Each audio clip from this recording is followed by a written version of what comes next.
Hello everyone, welcome to my channel. Like, share, and subscribe, and let's begin the story.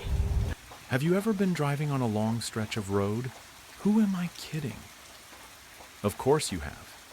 If you're from the Midwest, you know that it's always better to drive for 10 hours than to fly for 3 hours. Well, since we both know you have you ever been in the middle of nowhere and seen a sign that says, "Mystery Spot, only 10 miles," before? If you have, and you had a family like mine, then you've been to places like that. A rundown tourist trap full of monkey torsos sewn to fishtails, jackalope mounts, and rooms built to look level but are actually on an incline. These hokey horror houses were my bread and butter growing up. Every year my mom, dad, and I would stop in for a couple hours of middle-class fun. I could never figure out how they managed to get a ball to roll uphill, or why their mermaid wasn't on the news. Now I know that everything in those places were fakes and illusions, but when you're a kid, you vow to get to the bottom of these mysterious marvels. Now that I'm a 24-year-old man, I've found true horrors, and now I wish I hadn't.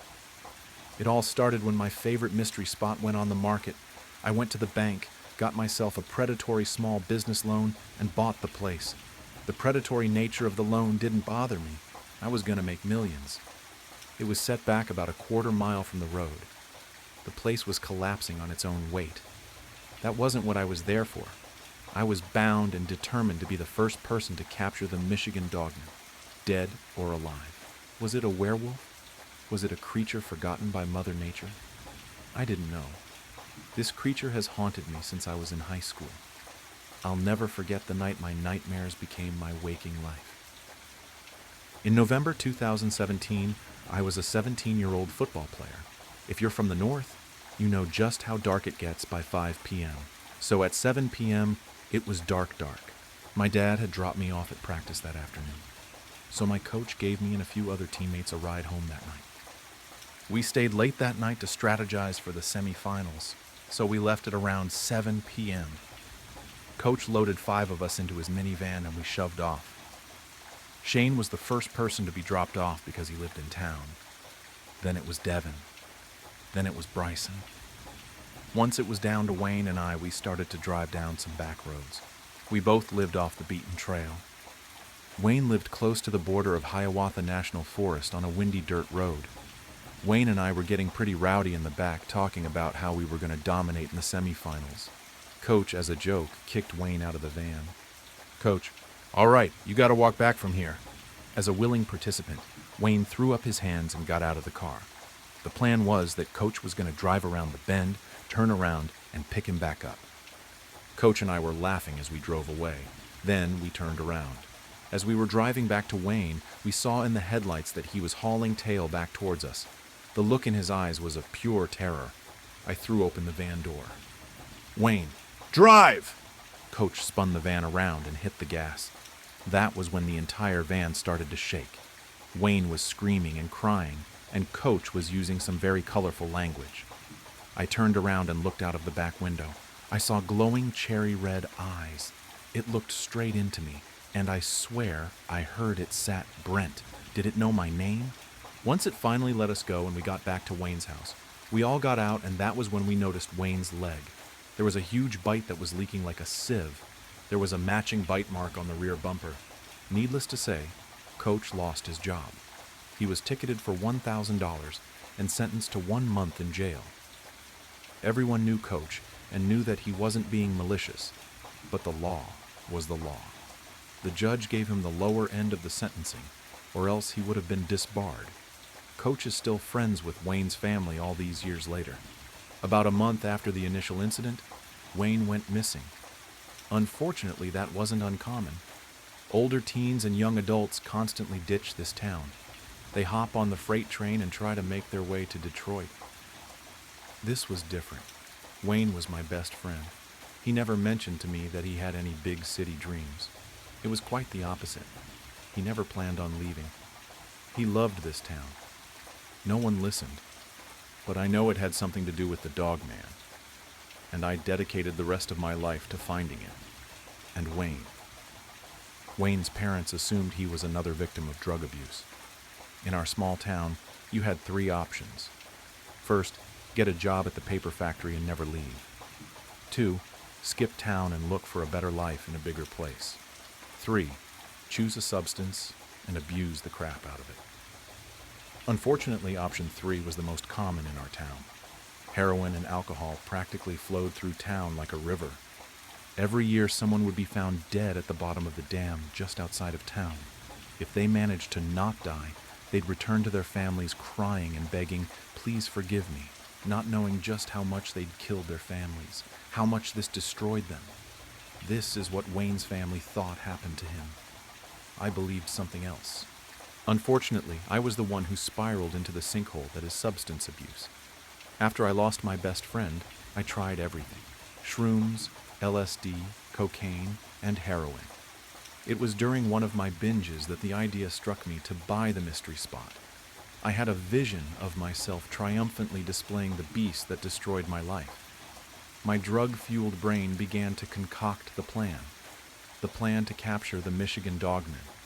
The whole reason I bought the mystery spot was to show the world the true horrors that lurk in the forest, not these P.T. Barnum-style scams. I was hell-bent on capturing the cursed Michigan Dogman that took my friend from me all those years ago.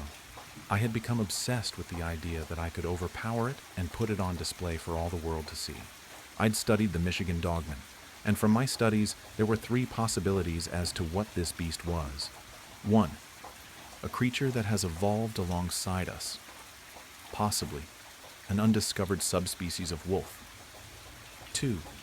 A genetic marvel where somehow a bear and a wolf, probably in a lab, were crossed. This theory would explain why the prints left behind share characteristics of wolves and bears. 3. As unlikely as it may be, it could be a victim of lycanthropy. I prepared myself for all of these possibilities. I'd built an enclosure that was fit for a Kodiak bear. It was based on the Kodiak pen at the Toledo Zoo in Ohio, and inside, I had a silver chain.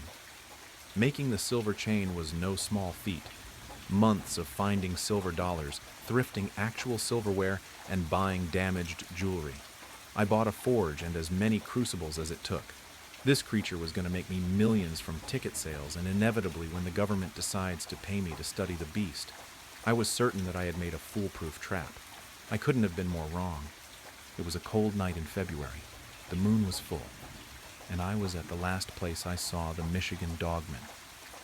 I was armed with a rifle loaded with elephant tranquilizer, and I was walking down Wayne's old road. The moon was full and bright. The stars paled in the brilliance of the silver glow. With the snow in the woods and on the road, I had no problem seeing. Tied to the back of my belt, on a 15-foot length of rope, was a sack full of deer entrails. I was dragging it behind me the same way a bass fisherman trolls a lake with a plow jockey. I heard wolves howling in the distance. They knew where I was, but I hadn't gone there for them. I was after the bigger fish. I was so consumed with my hatred for the beast, overwhelmed with my desire for revenge, blinded by my pride and love of money. I was going to win. Then I heard it, a cross between a bear's growl and a wolf's howl. I felt a tug on my rope and I stopped. My heart pounded, not with fear, but with anticipation, a craving that I can only compare to the craving for another hit of tar. I turned and saw the dogman holding the sack in his paw. Although his XPR 66 was hard to read, I felt as though he were smiling at me. I smiled back, euphoria sinking into my bones. The world slowed down. I felt higher than a kite. Me. You're coming home with me. Then it spoke. Dogman. I'm not going anywhere with you, Brent. There went the naturalistic explanation. I know what you're thinking. You're probably thinking, Brent, you idiot. Why are you doing this? And I would answer back to you. Why do you drink when even one damages your liver? Why do you smoke when you know it'll damage your lungs? Why do you smoke weed when you know it damages your brain? It's because you think you're special, that you're the exception to the rule. I wasn't. You're not either. I laughed as I raised my gun. I pulled the trigger and the tranquilizer dart slammed into him with a shunk. The beast took a step forward. I fired again. Shunk! 2 more steps. I fired some more. Shunk, shunk, shunk. The dogman faltered. He took a knee. He got back up. I unloaded. Shunk, shunk, shunk, shunk, shunk, shunk. Although he was knocked out, I was extra careful. I put a silver muzzle on his mouth, silver shackles on his arms and legs, and chained him to the nearest tree. I walked back to my truck, drive back to him, and used my winch to get him in the bed of my truck. The next day, after I'd caged him, I called my family, Coach, and Wayne's family to come see. I thought that if this was a werewolf, he'd turn back into a human. But I guess over the centuries, details had been changed. Apparently the wolf form was a permanent change. When they all arrived, I brought them to the enclosure that I had dramatically curtained. Me. After all these years, I found him. The one who destroyed our lives. The one who took Wayne from us. With a flourish, I tore the veil from the cage, and they beheld the Michigan dogman. The look of horror when they laid eyes on the monster filled me with jubilation. That was only interrupted when I heard Wayne's mom, Jen, speak. Jen, Wayne? I spun around and there he was. Wayne. He was entirely naked. He was chained and bleeding. He was crying. I immediately swung the gate open and unbound him. Me. Wayne, are you okay? Before I could hug him and get him a blanket to cover up, he began to laugh. His skin sprouted fur. His bones began to snap and crack as he stretched into a horrible shape. The skin around his mouth tore as it elongated into a snout. He grabbed me by my throat and flung me into the cage. My head slammed into the wall and everything went black. When I awoke, I saw a bite torn into my thigh. I then looked out of the bars and saw the mess. My family's, Coach's, and Wayne's family's bodies were twisted and gored. Their entrails were woven into a grotesque message. I vomited as I beheld the scene. I stood back up and read the bloody message. Please forgive me. Until very recently, I was a project manager for the Department of External Intelligence, a government organization tasked with probing the boundaries of human consciousness and unraveling mysteries beyond the paranormal. The things I have witnessed far exceed our expectations of the universe and shouldn't remain hidden, even if the truth is horrific. If you are reading this, I am so sorry for what is to come. When I was younger, my parents pushed me hard for good grades. Giving me the life they never had seemed to be their only duty, even if it meant that my childhood suffered. And I gave them what they wanted: the best marks in school, the hope of a successful career, and lots of money. Unfortunately, nobody, not even my cruel father, could have predicted that I would end up working for a secret branch of the government, one whose sole duty is uncovering facts that the mortal mind can barely comprehend. I started as a data analyst, but the executives soon realized that my skills could be better used elsewhere.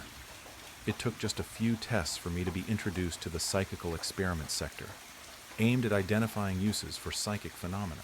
I was deemed to have special abilities and was told I could tap into a realm that few humans could. For a while, I was an agent for remote viewing. Essentially, my mind was used to spy on foreign nations.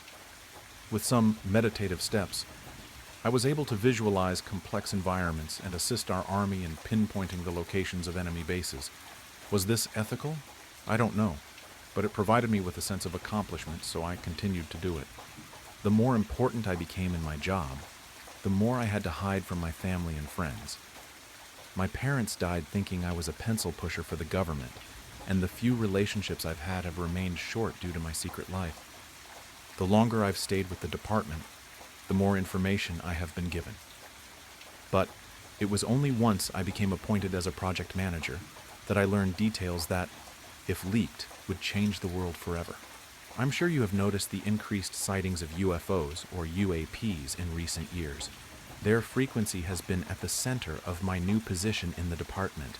You see, these aren't vehicles piloted by little green men, they are beings themselves. Classified internally as seraphs, these entities have been visiting us for centuries. The Bible called them angels. The Quran named them Malaika. But they are the same things that have been seen in the sky of every continent on Earth. I was told that they didn't know where they came from. or why they had visited us. Sadly, for them, I have a unique intuition, and knew that was a lie. I had spent many hours in the office after hours, dissecting classified documents and logging into computers above my access level. The more vivid the details became, the more I questioned my actions. What if I uncovered something I didn't want to? You can't put the toothpaste back in the tube, a silly metaphor for a twisted reality I was soon to live. It took me many months, but I eventually pieced together why the 33rd floor of our building is off limits. The Department of External Intelligence has been communicating with the Seraphs and has a machine built for this sole purpose. Last week, I used the device. It was a day like any other, at least that was the role I played. I scanned my card to enter the building and made my way to my office on the 24th floor. I put on a happy face as I greeted my companions in the rustic elevator, patiently waiting for the neon green screen to tick higher while soft synth sounds filled the cramped space. Finally reaching my secretary, I cleared my schedule and began to set the plan into motion. I couldn't take the elevator to my destination. The buttons skipped straight from 32 to 34. However, I did learn that a maintenance ladder runs up the building's spine. Applying some remote viewing techniques, I discovered an access hatch on floor 28 behind some servers. This was all I could gain as the department recently installed consciousness dampeners, blurring my external vision. Getting to the server room was easy, and it took but a small distraction to enter the hatch as I began climbing the maintenance ladder. I was on the 28th floor, but looking down it seemed as though the shaft stretched into an infinite abyss with no end in sight. The department was unlike any other building, with winding corridors and frequent cases of spectral appearances. A ladder stretching to an impossible darkness seemed on brand. Entering the 33rd floor took some time, but with some minor effort, I was in the sector that only executives had access to. Standing in what appeared to be a reception area, the silence of my new environment startled me. I expected a welcoming party, but was met with nobody at all. The department's building was informally named the Monolith, due to its brutalist design and tall concrete walls. The 33rd floor was no different, with a ceiling that stretched higher than one would have expected the facility to accommodate. The area I was in was adorned in a familiar old-school look featuring Persian carpets, homely lamps, and box computers. We were told that vintage technology offered better protection against hackers. I stood facing a door labeled Testing and Research. It seemed like the sign I needed, so I swiftly made my way through. Presented with a long corridor, I knew that my goal stood at the end. Walking past the many doors to my left and right, I saw what appeared to be ancient symbols. The sounds I heard from each of them were almost indescribable. Some seemed like soft moans, while others appeared to be painful screams. I have no idea what was being done in these rooms. The double wooden doors at the end of the corridor clashed with the concrete surrounding it, but I suppose this was another example of the department's unique style. Before I swung the doors open, I noticed the digital camera in the corner. I had surely been caught, so there was no time to waste. To say I was shocked by what I saw would be an understatement. I had expected a massive machine with tubes and towering screens. Instead, the room contained only a leather couch facing a bulky CRT TV perched on a wooden stand. There was nothing else. No furniture, no monitoring equipment, just an outdated entertainment setup in a cold concrete space. I edged closer and saw a remote resting on the couch. Surprisingly, there were no numbers, and the only button was a round red one for power. I had come this far, so I did the only thing that made sense.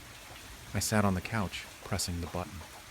Bursting alive, the ocean of static flooded my mind, and it became clear that this was the machine I was after. It's hard to describe, but I felt as though I entered a state where time had no meaning.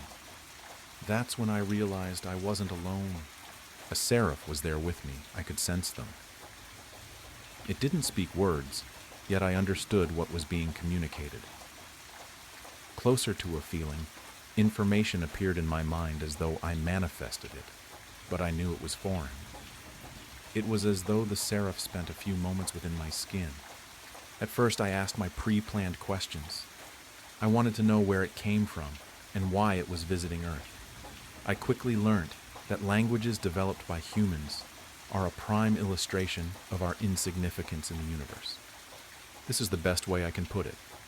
If you think about a house, with every room being a planet, we can move from one room to another, a crude metaphor for space travel.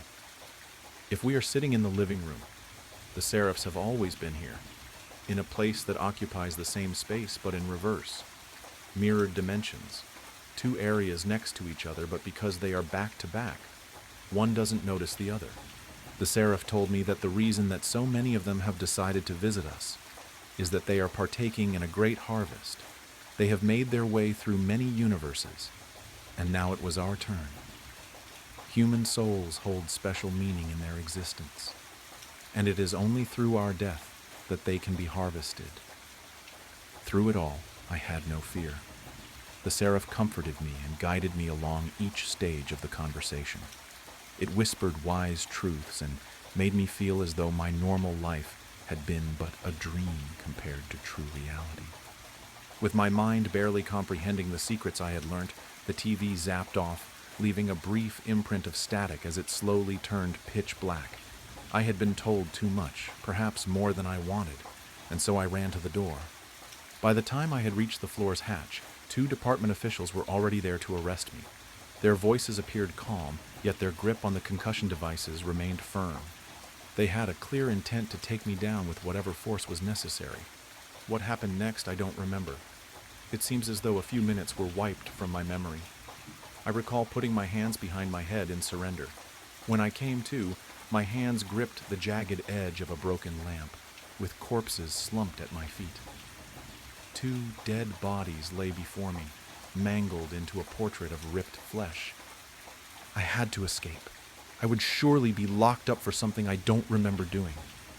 Diving into the maintenance hatch, I flew down the ladder as quickly as I could, racing out of the building while trying to hide the blood on my clothes. I believe some people saw the stains, but they could have just as easily been staring at a madman running through a government facility. I am writing this message on a library computer. I dare not go home, as I will surely be found there.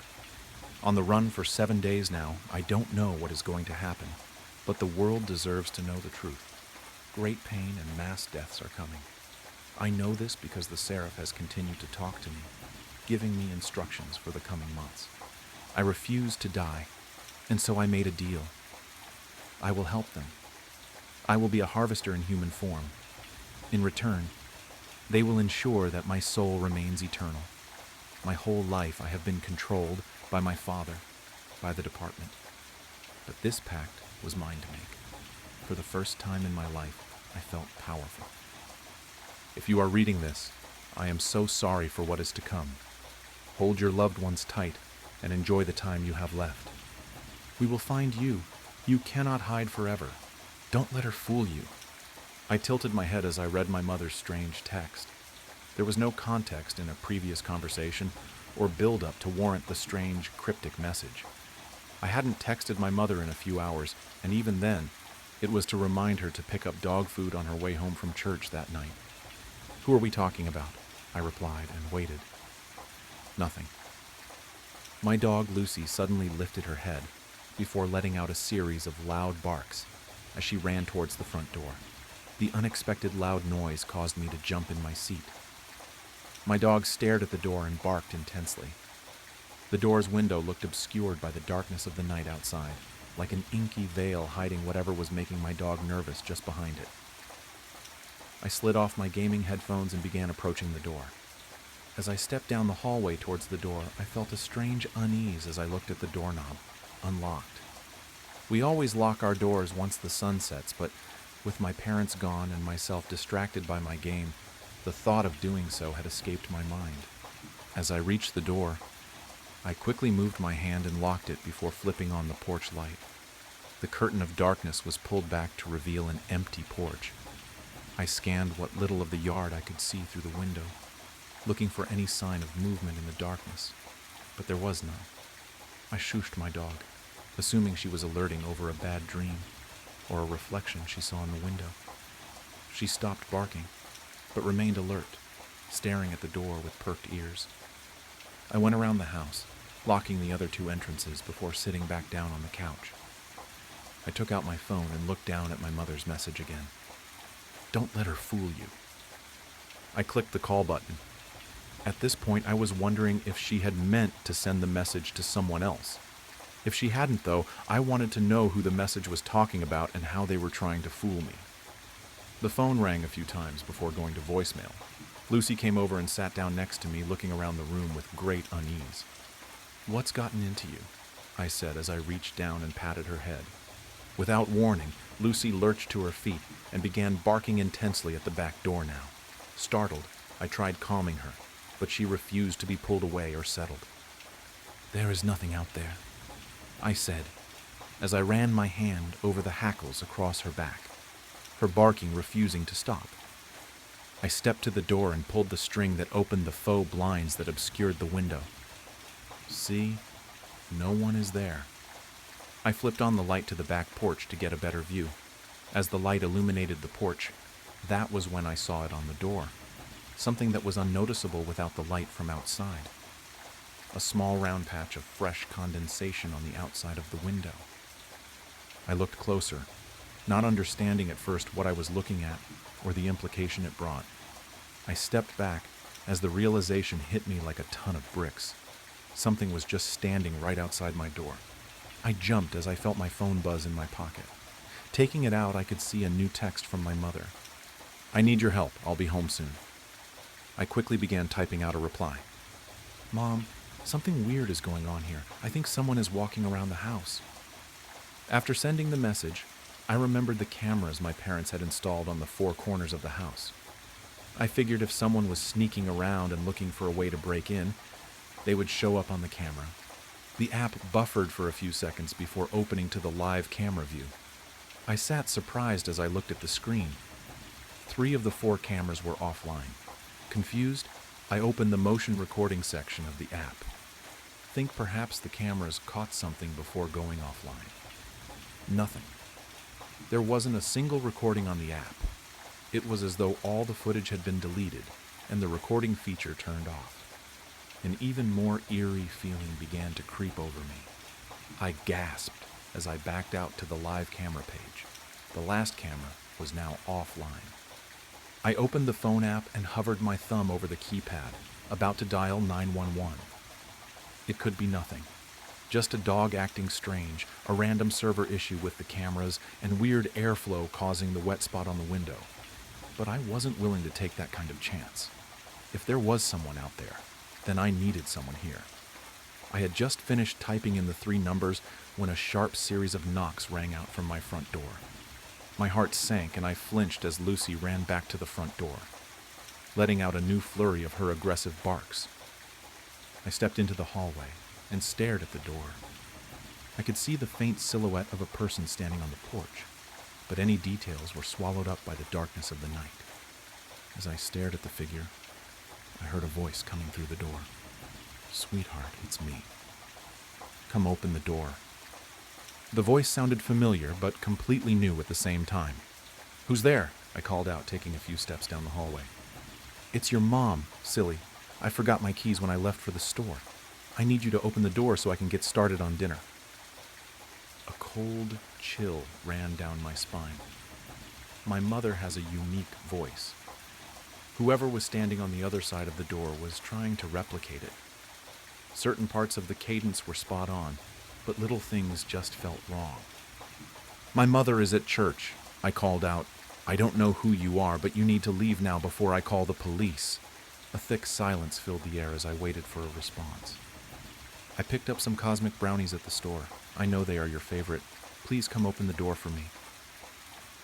I don't know what disturbed me more in that moment, the way she ignored my threat and kept up the charade, or the fact that she knew my favorite snack. "I'm calling the police. You need to get..." Thud. The woman stepped up to the door and slammed her fist against it. I could see her better now. The light from inside the house shone through the window and illuminated her rage-filled eyes. Lucy barked more aggressively at the better view of the woman. Lucy was always standoffish to strangers, but the way that was acting was way more aggressive than I had ever seen her before. "You will open this door this instant!" she yelled, still trying to imitate my mother's voice. "I am your mother, and you will do as you're told." As I looked at the woman, A new sense of dread passed over me. The woman was not my mother, but she looked like her. She wore the same hairstyle, her head shape and nose looked the same. She was even wearing an outfit I could have sworn I had seen my own mother wear before. But she wasn't my mother. There were small details. Different ears, eyes slightly too far apart.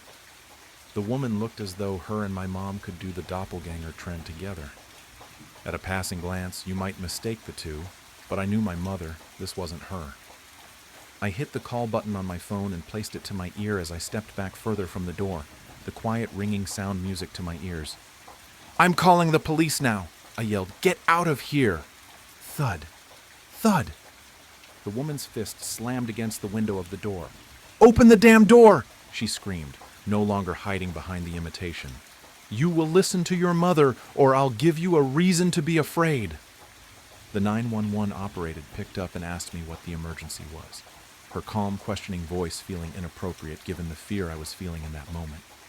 I quickly recited my address as the woman at the door began pounding on the door harder, screaming vile obscenities between calm moments where she would plead for me to open the door in a now shattered impression of the woman that raised me. "Please hurry," I pleaded. "She is really trying to get in now." Crack. My heart sank as I saw a small crack form around the woman's hand as it slammed against the door. Without leaving another second to pass, I turned and ran. This woman was getting in the house, and I needed to find a place to hide before it was too late. I ran to the kitchen. My head spun as I considered my options, my brain distracted by the woman's screaming and pounding mixed with Lucy's incessant barking. I grabbed a kitchen knife and ran to my parents' bedroom, turning off the lights as I ran to hide my movements. I went into their walk-in closet and tucked myself into the back corner, covered behind layers of my father's coats and shirts. My whole body jumped as I heard the window shatter, followed by a pained scream from the woman. "Look what you made me do," she screamed before her voice suddenly calmed to a sickening sweet tone. "This cut is really bad, sweetheart. Can you bring me a Band-Aid?" "She's in the house," I whispered into the phone. The 911 operator instructed me to stay silent and in place while help was on the way. I could hear Lucy running around the house, barking wildly. She wasn't a small dog, but she wasn't the type to actually get violent if push came to shove. I could hear the woman walking around the house calling out for me in my mother's voice. "Sweetheart, this is all a misunderstanding. Come out and see me. Let me hold you." From the sound of it, she was looking around the kitchen and living room. "Lucy is acting really strange," she called out. "Maybe that diet we put her on has her acting weird. Come take a look at her for me." We had put Lucy on a special diet a few weeks before. We hadn't told anyone, but she knew. "You always did like playing hide and seek when you were little," she said as I heard her step into my parents' room. "Even when no one else was playing. Just come out and see me." I didn't speak. I didn't cry. I didn't breathe. I muted my phone so the operator's voice wouldn't be heard. I kept silent in crippling fear for my life. Every second an eternity. Every sound of an approaching footfall met with a further deepening pit in my stomach. "You were always so disobedient." She spoke softly, her voice stifling anger. "You were always my least favorite, but I still love you." I heard the clicking sound of the closet door as she turned the doorknob. "You should appreciate our family the way I do." I heard the door swing open. I could see flickers of light from the bedroom dance between the drapes that covered me. I knew any moment the horrid impersonator would pull back the clothes and kill me. I gripped the knife tighter. I have never been a fighter. I knew between my fear and lack of experience I didn't stand a chance. I would fight, but I knew I would fail. Her hauntingly soft voice filled the closet. "We'll have such lovely family time together." Her voice was cut off by the sounds of police sirens pulling down our road. She waited a moment and then sighed deeply. "So bad," she whispered before I heard her footsteps quickly retreating out of the room. I began to hyperventilate as I heard the police call out as they made their way into the house. I couldn't believe the ordeal was over. I walked in shock as the police led me through the house that was covered in the blood trail. Lucy followed us around, refusing to leave my side. I sent up a small prayer thanking God that the lady didn't do anything to Lucy besides scare her. The police took me outside and questioned me on the events while other police scoured the area trying to find the woman. They never did. When my parents arrived home, I clung to them and cried in my mother's arms. Through my labored cries, I asked the only question I could think to ask at that moment. Who was she? How did you know? My mother looked at me confused. How did I know what, sweetheart? The woman. You sent those text messages. My mother's face went pale. I haven't had my phone all night. I forgot it when I went to church. It was in the house somewhere. I looked down at my phone while trying to grasp the terrifying facts of the situation. The woman had been in the house at some point without me even knowing it. Suddenly my phone vibrated in my hand. A Facebook notification.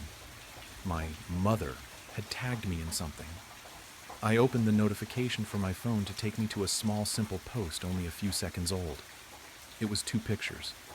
The first was a family photo we had taken a few years ago when we went on vacation to Disney World. The second photo was a photo of me, standing at the front door, looking out the window. Above the photos was a small line of text that simply read, "I love my family.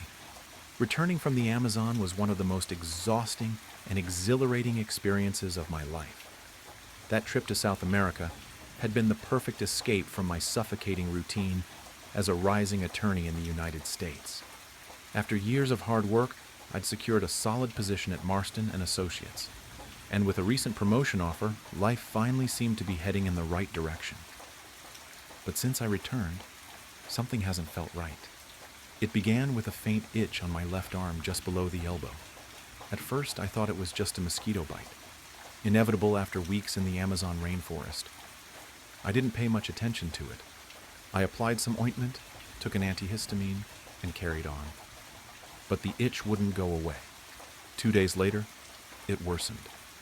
The small red spot on my arm started swelling, throbbing, as if something alive was inside. Every touch felt like fire burning beneath my skin. At the office, the situation became unbearable. I shifted constantly in my chair, unable to focus on anything but the desperate need to scratch. I clawed at my arm under the desk, trying to hide it, but it was no use. The fabric of my blouse rubbed against the irritated skin, amplifying the agony. "Elizabeth, are you okay?" Clara, a coworker, asked. "Just an allergy, nothing serious," I lied, forcing a smile. She raised an eyebrow, clearly skeptical, but didn't press further. I knew I was drawing attention. My boss, Mr. Marston, frequently walked past my desk, watching me out of the corner of his eye. I couldn't let this jeopardize my promotion, but the pain was becoming unbearable. When the workday finally ended, I rushed home. I closed the door to my apartment, dropped my bag, and went straight to the bathroom. I looked in the mirror and rolled up my sleeve. My heart froze. Where there had been a small red mark, there was now a dark swelling with a black, hardened center, like tree bark. The skin around it was cracked, oozing a yellowish liquid with a nauseating smell. It was as if my skin was rotting before my eyes. I grabbed the strongest ointment I had, but as soon as I touched the wound, the pain exploded. I screamed, tears streaming down my face. The next morning, I went straight to the hospital. I wasn't the kind of person to wait until the last minute to seek help. My mother used to say, "Elizabeth, you're so paranoid you'll die of old age because nothing will ever catch you off guard." At the hospital, the doctor examined the wound with a mix of curiosity and discomfort. He called in another doctor, who then called in 2 more. They all stared at my arm like it was a nightmare brought to life. "It's a tropical disease," the doctor said after several long minutes. "We'll run some tests." They sent me home with antibiotics and painkillers, but I knew that wasn't enough. Something was growing inside me. That night, I woke up to excruciating pain. It felt like something was moving under my skin, crawling and digging. I ran to the bathroom mirror and tore off the bandages. The wound was now a deep hole, filled with a gelatinous yellow substance. In the center, something moved. My hands trembled as I grabbed tweezers and inserted them into the hole. When I pulled, something came out. It was a worm. Small, white, but alive. It writhed between the tweezers, and I threw it into the sink, nearly vomiting. But when I looked back at the wound, I saw there were more. So many more. The days that followed were hell. I woke up drenched in sweat, my head pounding as if it would explode. The pain in my arm was no longer something I could ignore. It consumed my entire body. The wound grew at an alarming rate. Initially, it was just a foul, black, gaping hole. Now it spread like a cancer, devouring the surrounding flesh, which peeled away in chunks. My clothes clung to my arm, soaked with the viscous liquid that oozed constantly. I spent hours in front of the bathroom mirror, inspecting the pit my arm had become. It was as if something inside was alive. Small ripples in the decaying flesh, like waves on a contaminated lake, revealed their presence. By the third day, after pulling out the third worm with tweezers, I realized I was trapped in an endless cycle. I removed them, but more appeared, always more. I couldn't sleep. Whenever I closed my eyes, I felt the creatures moving inside me, digging deeper into my flesh. I became obsessed. I spent sleepless nights on the bathroom floor, extracting worms with tweezers, needles, anything that could reach them. My body was exhausted, but my mind wouldn't stop. For every one I removed, two seemed to take its place, and the sound. At first I thought it was in my head, but it wasn't. It was a low, wet rustling coming from my arm, the sound of something scraping against flesh, chewing, burrowing.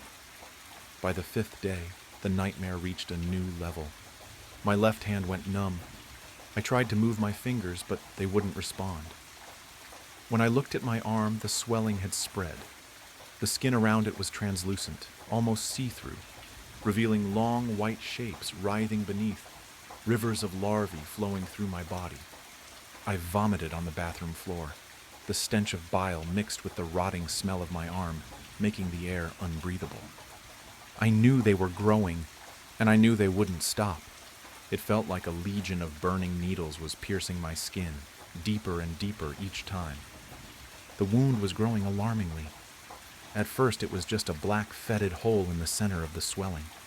Now it spread like cancer, advancing through the surrounding flesh, which was rotting and falling apart in pieces.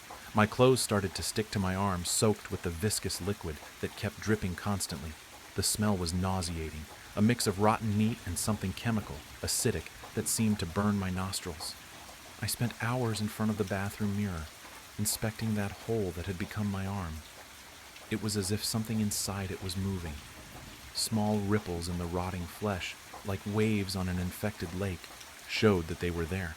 On the third day, after pulling out the third worm with tweezers, I realized I was caught in an endless cycle.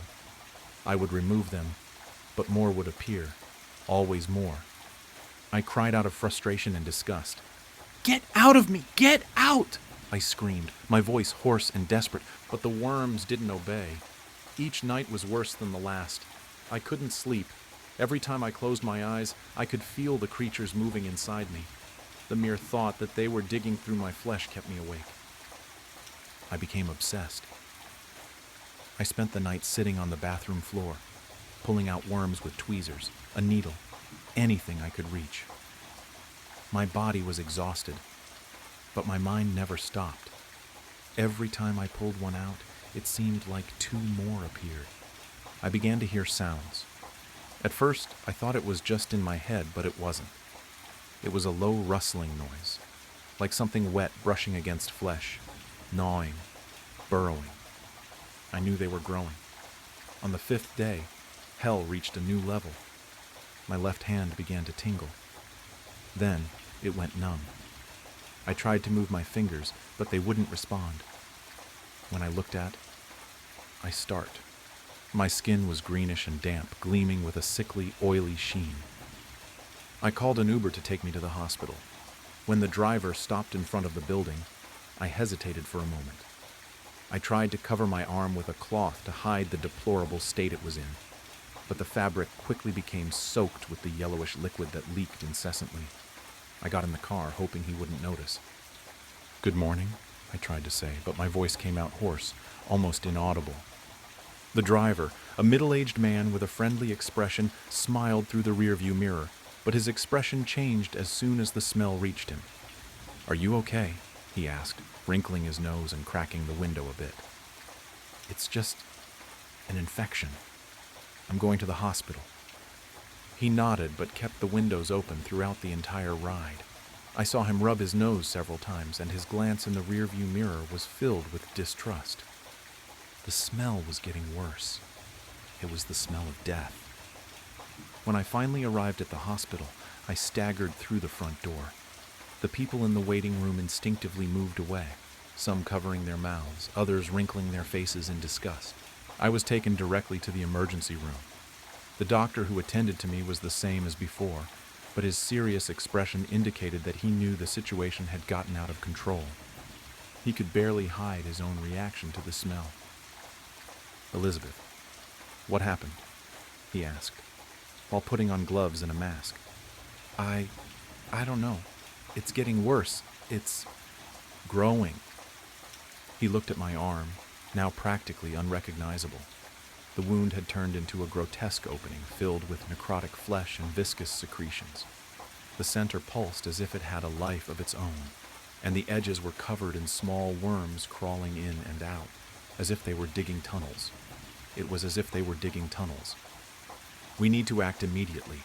This is no longer just an ordinary infection," he said, calling for other doctors. I was rushed into the operating room.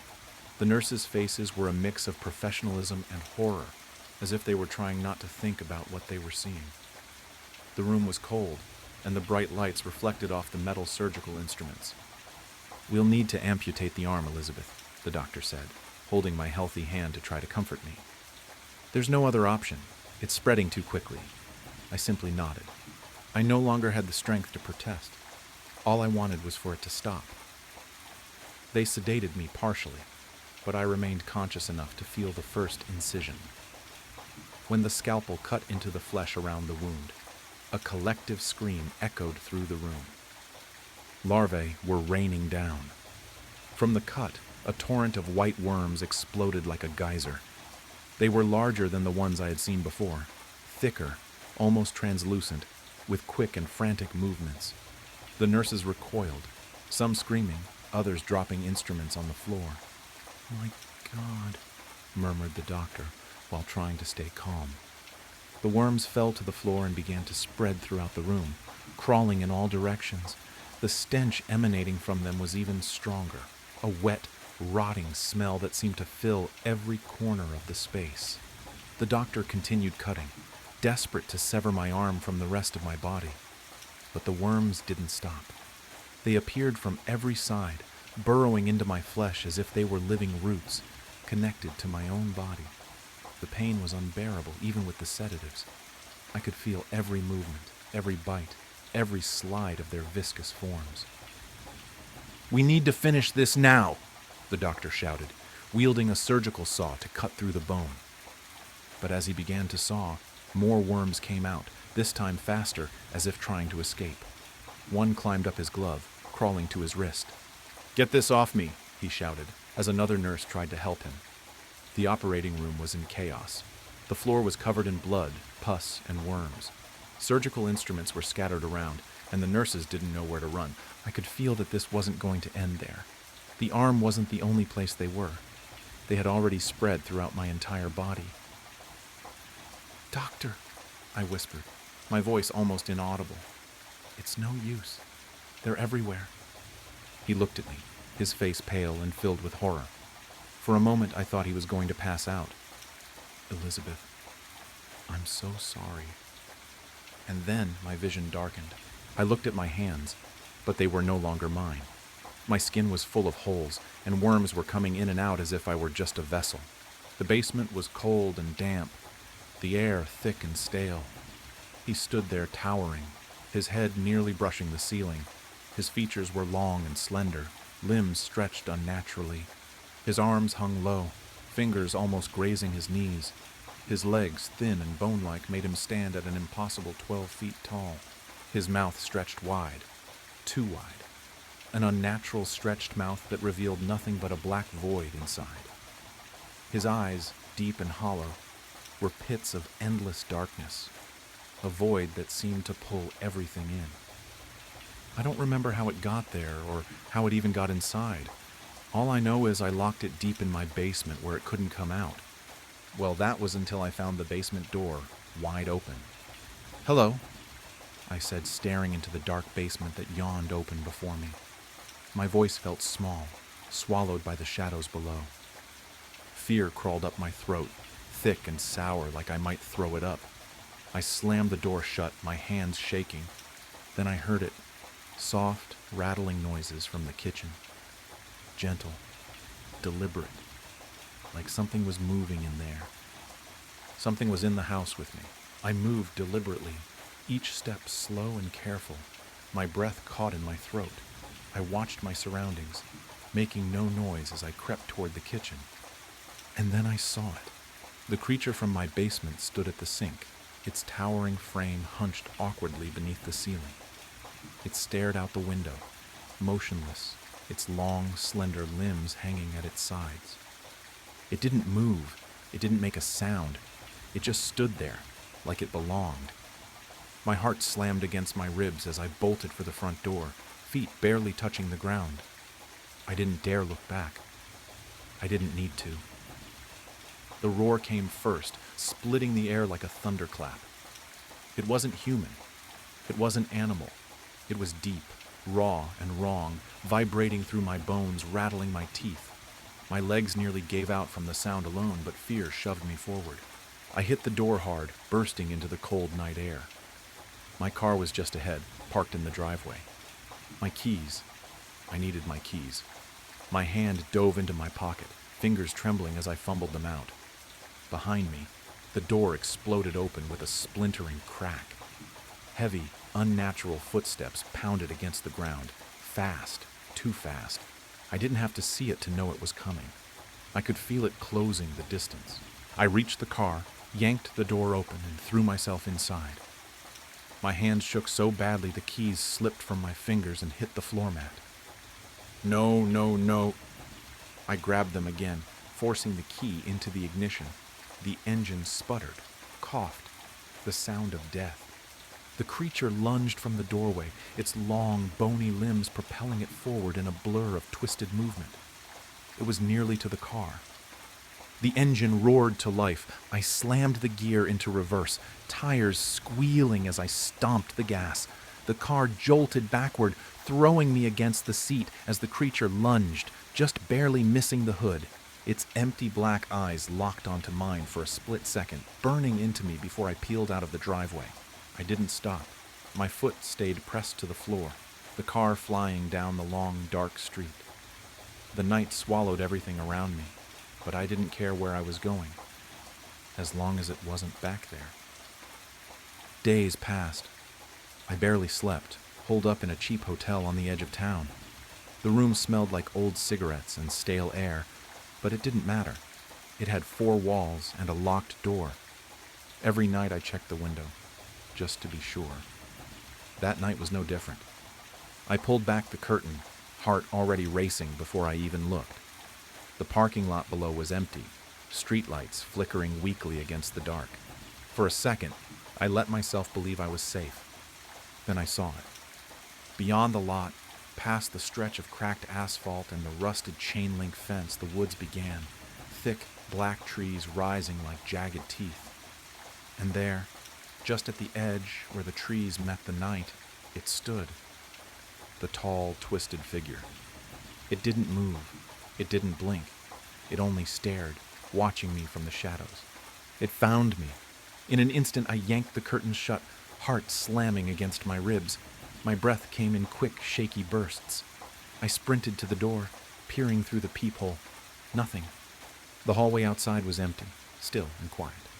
I didn't know how fast it was. I didn't know how smart it was. But it found me. Hours crawled by. The TV droned on in the background, some late-night sitcom I wasn't paying attention to. I kept glancing at the window, half expecting to see it again. Then came the knock. It wasn't loud, just a soft, deliberate tapping. My head snapped toward the door, dread sinking like a cold weight in my chest. Who the hell could that be? I slid off the bed, feet hitting the floor. Before I reached the door, I heard it. A voice. Hello. I need help. Help me. Help me. I need help. Help me. It didn't sound right. It was flat, robotic, like a bad recording played over and over. No emotion, no urgency. I froze, my throat tightened. If you don't leave right now, I'm calling the police, I shouted, voice trembling. The voice didn't stop. Help me. I need help. Open the door. Open the door. Open the door. It wasn't even yelling, just that same lifeless, droning tone. That was the worst part. The calmness, like it wasn't asking, like it was telling. My hands fumbled for my phone. I dialed 911, fingers shaking so hard I almost hit the wrong numbers. The voice stopped. My stomach twisted. It was like it knew. The operator answered. I explained everything. The voice, the knocking, the thing in the woods. My words tumbled out fast, frantic. We'll send someone, they said, but it might take a few hours. A few hours. My heart sank. My hand shook so badly the phone nearly slipped from my ear. I didn't hang up. I didn't move. I just stared at the door, waiting. Out of fear, I asked, Could you just stay on the line until they come? I don't want to be alone. At first, she hesitated. I'm sorry, sir. We can't do that. We have to answer other calls. Please, I cut in, my voice trembling. Please, I don't think I'll make it if I'm alone. There was a pause. I could hear her breathing on the other end. Then, quietly, she said, Okay, I'll stay. Relief washed over me, but it didn't chase the fear away. My eyes stayed locked on the door. Her voice was calm, gentle. My name's Rachel. What's your name? I swallowed hard. It's James. All right, James, I'm here with you. You're not alone. My throat tightened. Thank you. I think it's still out there. Can you still hear the voice? She asked softly. I shook my head, even though she couldn't see me. Number? It stopped when I called you, but the way it sounded. I paused, shuddering at the memory. It wasn't normal. It was like robotic, repeating itself over and over. Rachel was quiet for a moment, then said, You're doing great, James. Just stay with me. The officers are on their way. I nodded again, trying to steady my breathing. But deep down, I couldn't shake the feeling that the quiet wasn't a good thing. It felt like the calm before something worse. Rachel's voice came through the phone again, steady but a little more serious. James, who's chasing you? Can you describe them? I opened my mouth, but nothing came out. My throat felt tight, like the words got stuck halfway up. I don't know, I said finally. It wasn't a lie, not really. It's tall, really tall. Its arms are too long, its mouth. My voice trailed off. My mind replayed that black void, the hollow eyes. My stomach twisted. Too long? Rachel asked gently. James, are you saying it's someone wearing a mask or... No, I cut in, my voice cracking. It's not a mask. It's not human. The line went quiet for a moment. I heard her breathe in. James, she said slowly, carefully. Are you sure? Could it be someone in a costume, maybe? Sometimes when we're scared, our minds... I know what I saw, I snapped, louder than I meant to. My voice echoed off the hotel walls, and I flinched at how desperate I sounded. Rachel didn't react. She stayed calm. Okay, I believe you. You're doing great, James. Just stay with me, all right? The officers are still on their way. My chest felt tight, like I couldn't get a full breath. My eyes stayed locked on the door. I couldn't tell her the truth, not all of it. If I said a monster crawled out of my basement and followed me to a hotel, they'd think I lost my mind. Maybe I had. But the thing outside, the voice, it wasn't in my head. It was real, and it wasn't gone. An hour passed in what felt like seconds. The room was still, but I couldn't escape the feeling that something was wrong. My pulse thudded in my ears, every breath a battle against the rising panic. Rachel's voice kept me tethered to reality, her calm words a thread I clung to. Then, suddenly, a knock at the door. Knock, knock. I froze. The hairs on my neck stood up. Hello, this is the police. Open the door. This is the police. Open the door. A wave of relief flooded through me. I wasn't alone. Finally, the officers were here. I rushed to the door, heart pounding in my chest. I glanced at my phone to make sure I hadn't missed anything, and there it was. The call still connected, Rachel's voice as steady as ever. James, stay calm. They're on their way.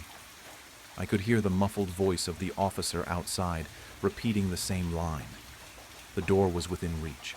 I grabbed the handle, yanked it open, ready to let in the safety of the police.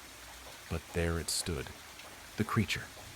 It towered, its limbs unnaturally long, bent in sickening angles, its black, empty eyes locked onto mine.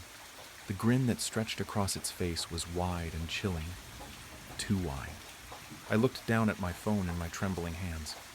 The screen read, 911, what's your emergency? A smile twisted across the creature's face. It wasn't the officer. It never was. I staggered back, my blood running cold. My stomach dropped into a pit of icy dread, and then it hit me. Rachel never asked for my location. I had never been on the phone with the police. I had been talking to it. God help me. The chill began not with a scream, but with a laugh. A goofy, carefree sound from the depths of my own head. I sat up in bed with a jolt, wrapped in my blankets, the digital clock blinding me with 3:17 a.m. My skin was slick with sweat. Just a nightmare, I reassured myself, coaxing my racing heart to calm. But the laugh remained, an echo of something wrong. Morning came, tinting the sky with shades of bruised purple and tentative gold. I dragged myself from bed, the lingering fear holding on to me like cobwebs. Coffee, black and powerful, was my sole protection from the insidious fear. My phone vibrated. A message from Mom. Don't forget Mark's birthday dinner this evening. He's really excited to see you. Mark? The name scratched at the back of my mind. An itch I couldn't quite scratch. Who's Mark? I texted back, a flicker of confusion igniting in my chest. The reply was instant. Don't be silly. Mark, you know, you're practically brother. You've known him since you were a kid. Don't tell me you forgot. She even threw in a laughing emoji, as if this was some grand joke. But it wasn't a joke. I didn't know Mark. Not even a shard of recognition glimmered in my mind. Mom, I'm serious, I typed back, my fingers shaking a little. I don't know who Mark is. I've never met anyone by that name. She didn't answer. Panic scratched at my throat. I sprinted to the bookshelf, yanking out photo albums, their covers cracked and worn. Birthday parties, Christmas mornings, school graduations, the milestones of my life in grainy photographs. And there he was, Mark, a steady figure, a smiling face in the periphery of every milestone. He was tossing a football with me at my 10th birthday, shoulder to shoulder with my sister at my high school graduation, even raising a glass at my 21st birthday party. He was everywhere, but I didn't remember him at all. Desperate, I moved. I took my keys, a sense of panic driving me in circles in my mind. My sister, she'll remember, my best friend. They'll recognize that this is not right. My sister Sarah opened the door, smiling brightly. Hey, Mark's birthday now? The words struck me as if I had been physically hit. I felt my head reel. Sarah, who is Mark? I begged, my voice hoarse with fear. I've never met him. This doesn't make any sense at all. She looked at me, her smile wavering. What are you talking about? Mark. He's been here forever. Don't you recall all the summers we spent at his family's lake house? The time he rescued you from the pool when you were going to drown? I shook my head, my eyes welling up with tears. No, none of that ever happened. I don't remember any of it. I stared at my good friend Chloe, hoping and praying she'd explain to me that Sarah was joking, playing some vicious trick on me. Chloe merely gave me a blend of concern and puzzlement, though. Are you okay? You've seemed really out of it today. Of course you know Mark. He's pretty much part of the family. We stuffed into Chloe's car, Sarah and I in the back, Chloe behind the wheel, the silence heavy with unasked questions. My head spun, attempting to get a handle on what was occurring. Closing my eyes, I struggled to remember my childhood, to find some shred of evidence that Mark was ever in my past. Nothing. Then a flicker, a burst of images, broken and confusing. Me laughing with Mark, keeping secrets beneath a starry night sky, walking hand in hand. Memories that weren't my own. Memories being implanted, jammed into my mind. It was as if I was seeing a warped movie reel, pieces of another life I'd never lived imposed on the life I knew. A tide of sickness spilled over me. I gasped, grabbing at my head, the implanted memories threatening to engulf me. We got to Mom's place. I stumbled out of the vehicle, my legs leaden. I needed evidence. I needed to discover something, anything that would validate that I wasn't losing my mind. I rushed to my former bedroom, dodging Mom's cries, and furiously started up my computer. Emails, texts, Facebook. I needed to dig into every digital aspect of my existence for proof that I was not insane. And there it was. Years-old emails from Mark, Facebook messages with those inside jokes, photographs with his name. I had responded to his messages, sent multiple emails, engaged with him online as if he were a permanent figure in my life. But I couldn't recall any of them. My mother shouted out, "Dinner's ready!"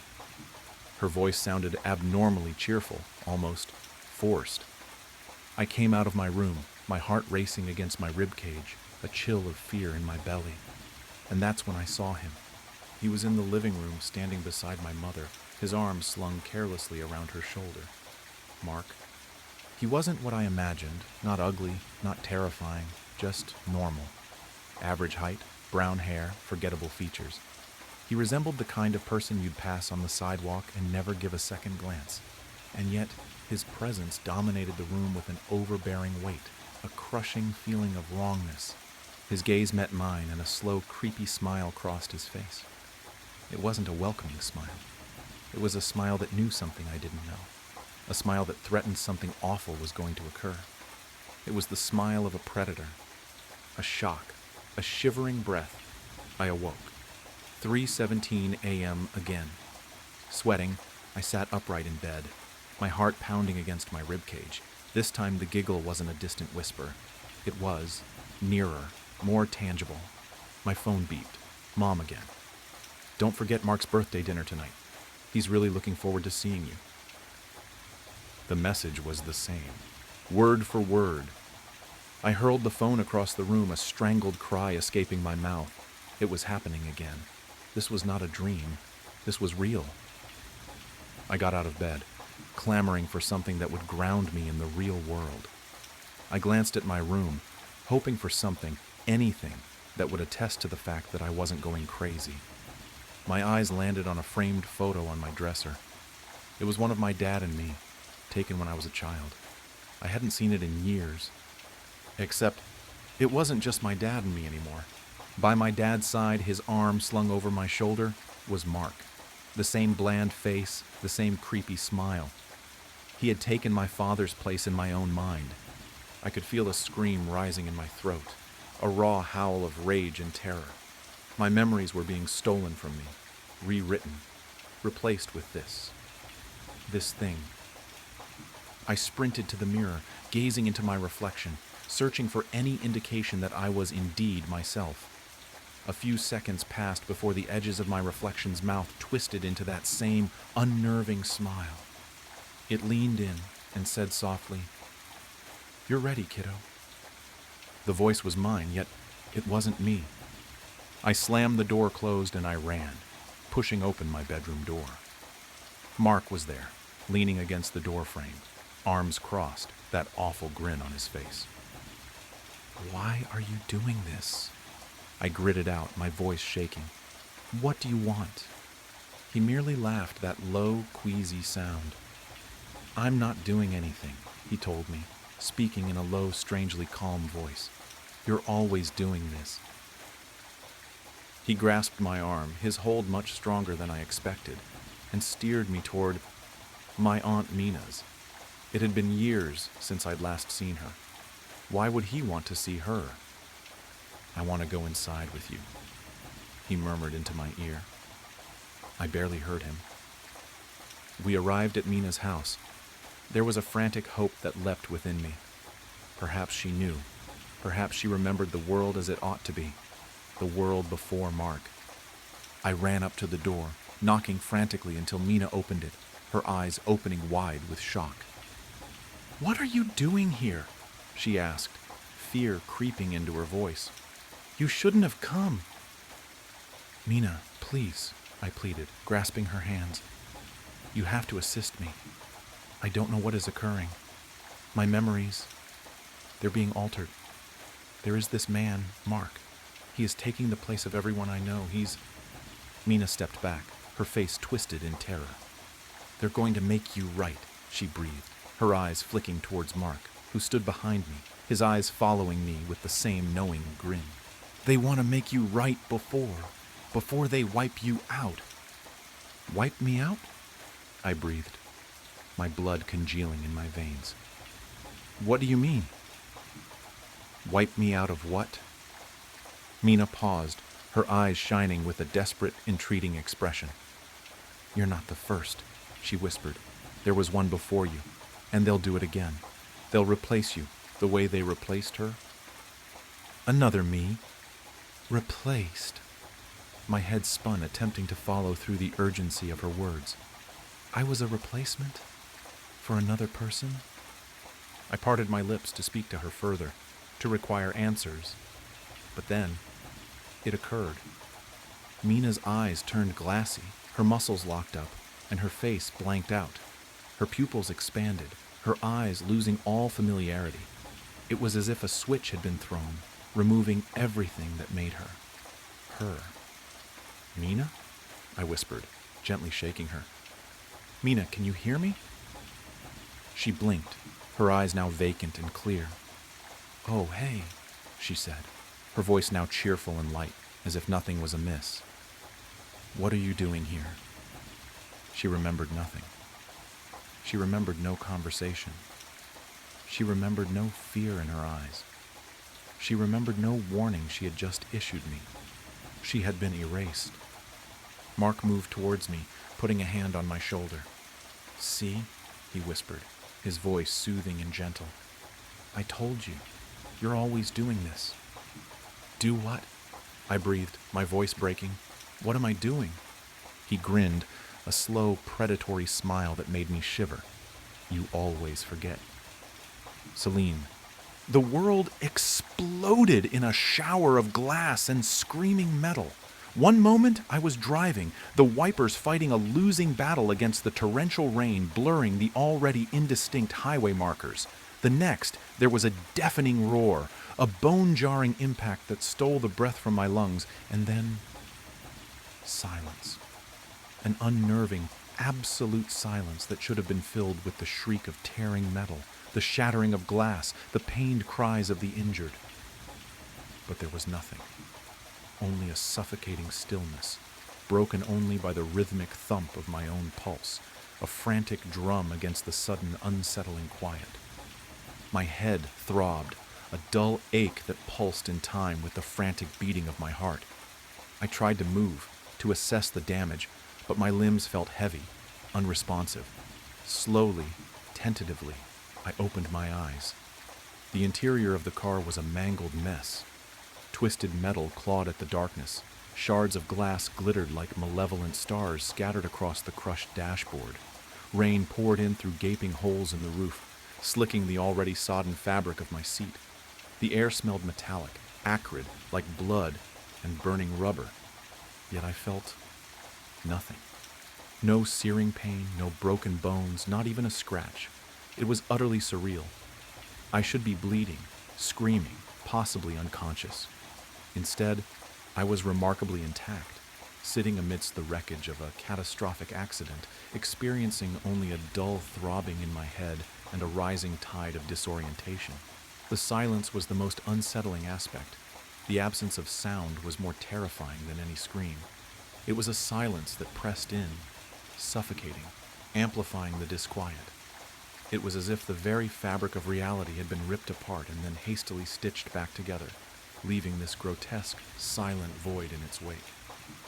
I pushed against the wreckage, forcing myself to sit up. My body ached, but the pain was negligible, a dull pressure that didn't match the severity of the crash.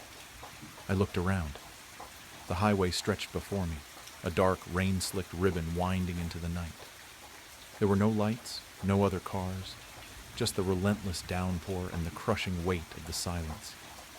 I was utterly alone, isolated in the heart of this metal tomb, surrounded by the wreckage of what should have been a fatal accident. A terrifying, perfect solitude. Fear, cold and sharp, began to claw its way into my consciousness. This wasn't right. It wasn't supposed to be like this.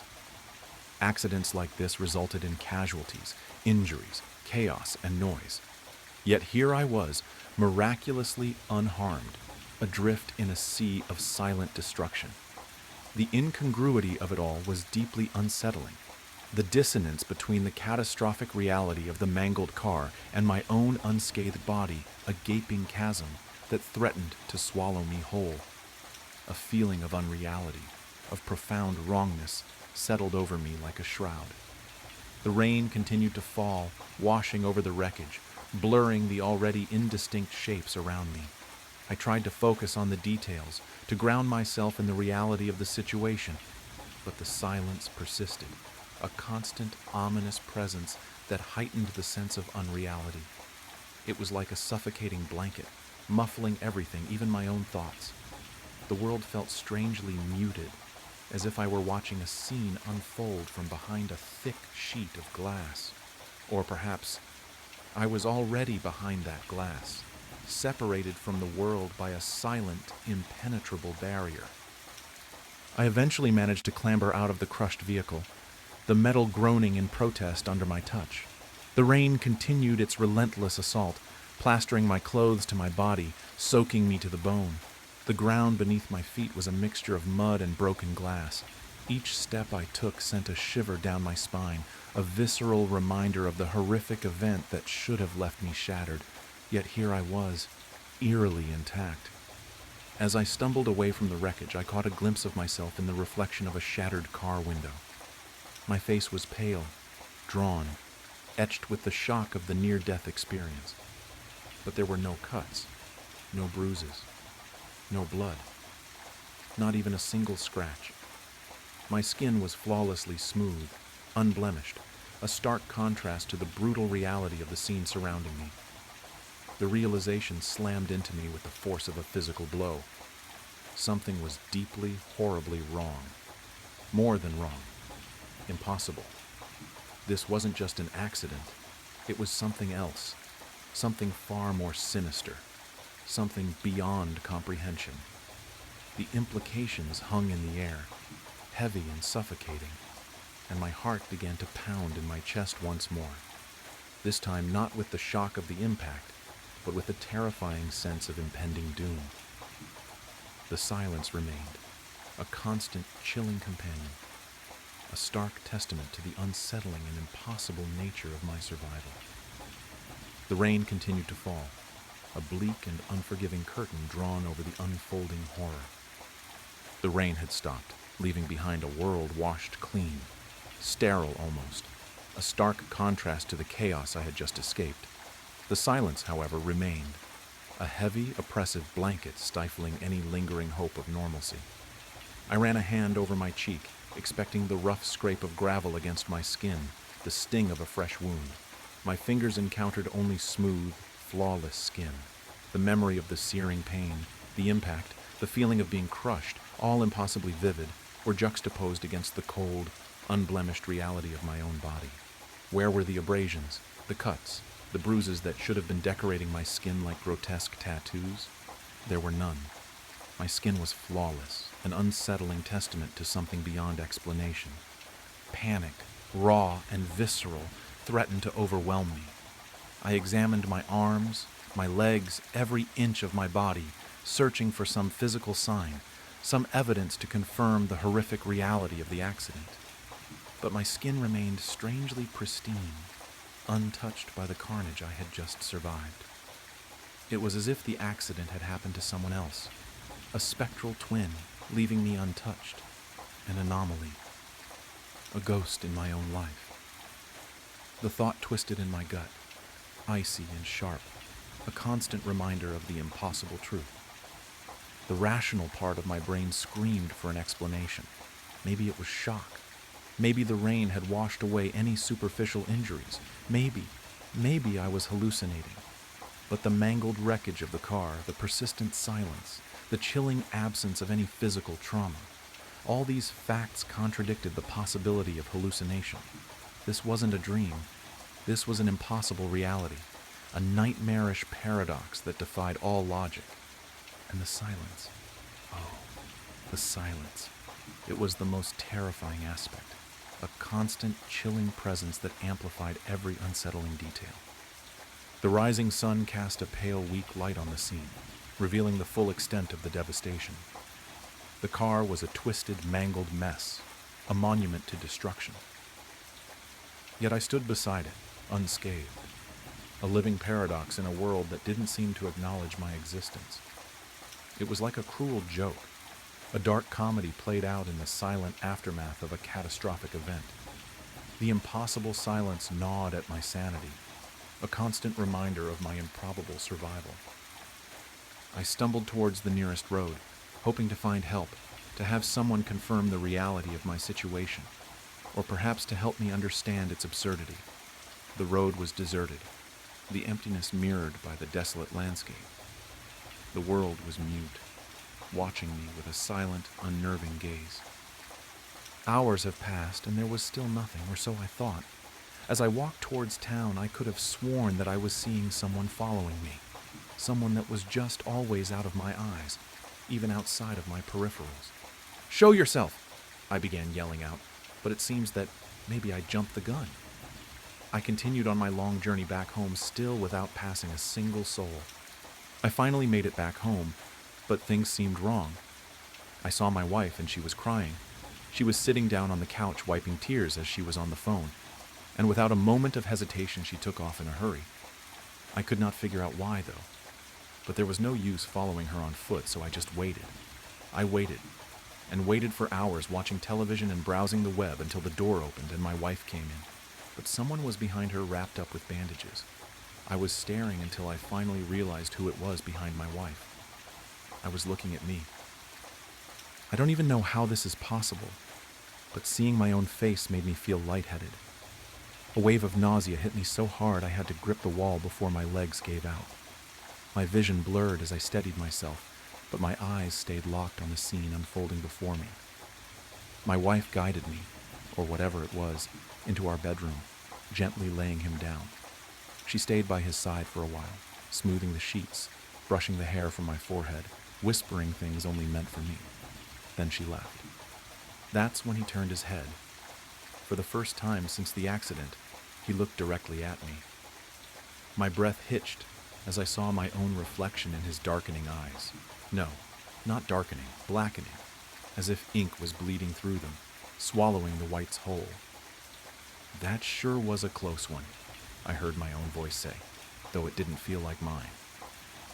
"This body was almost useless, but I'm glad it survived. Get comfortable, because unless you get as lucky as I did, you're going to be stuck like that for a while." What did he mean by that? What was even happening? My head pounded with questions, but I forced the words out. What happened? I wanted answers, but all I got in return was a laugh. My laugh twisted into something cold and cruel. I saw an opportunity, and I took it. That wasn't an answer. Not really.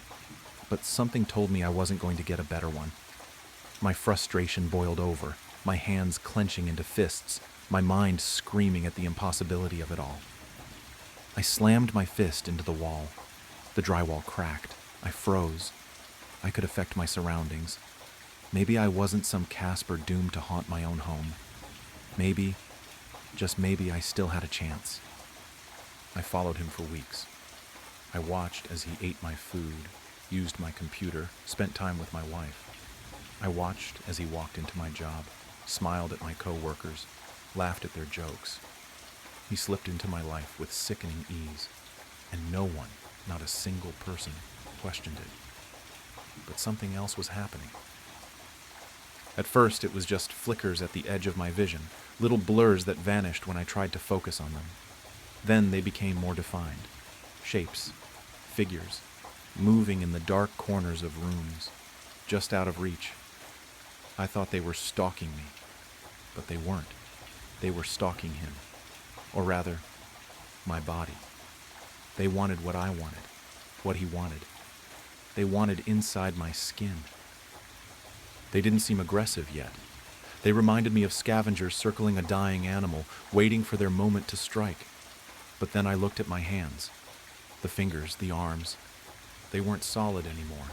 They were darkening, losing their form, the same inky black that filled his eyes creeping through me. I was turning into them. I didn't know how long I had, but I knew this. I was running out of time. If I didn't act now, I'd be lost forever.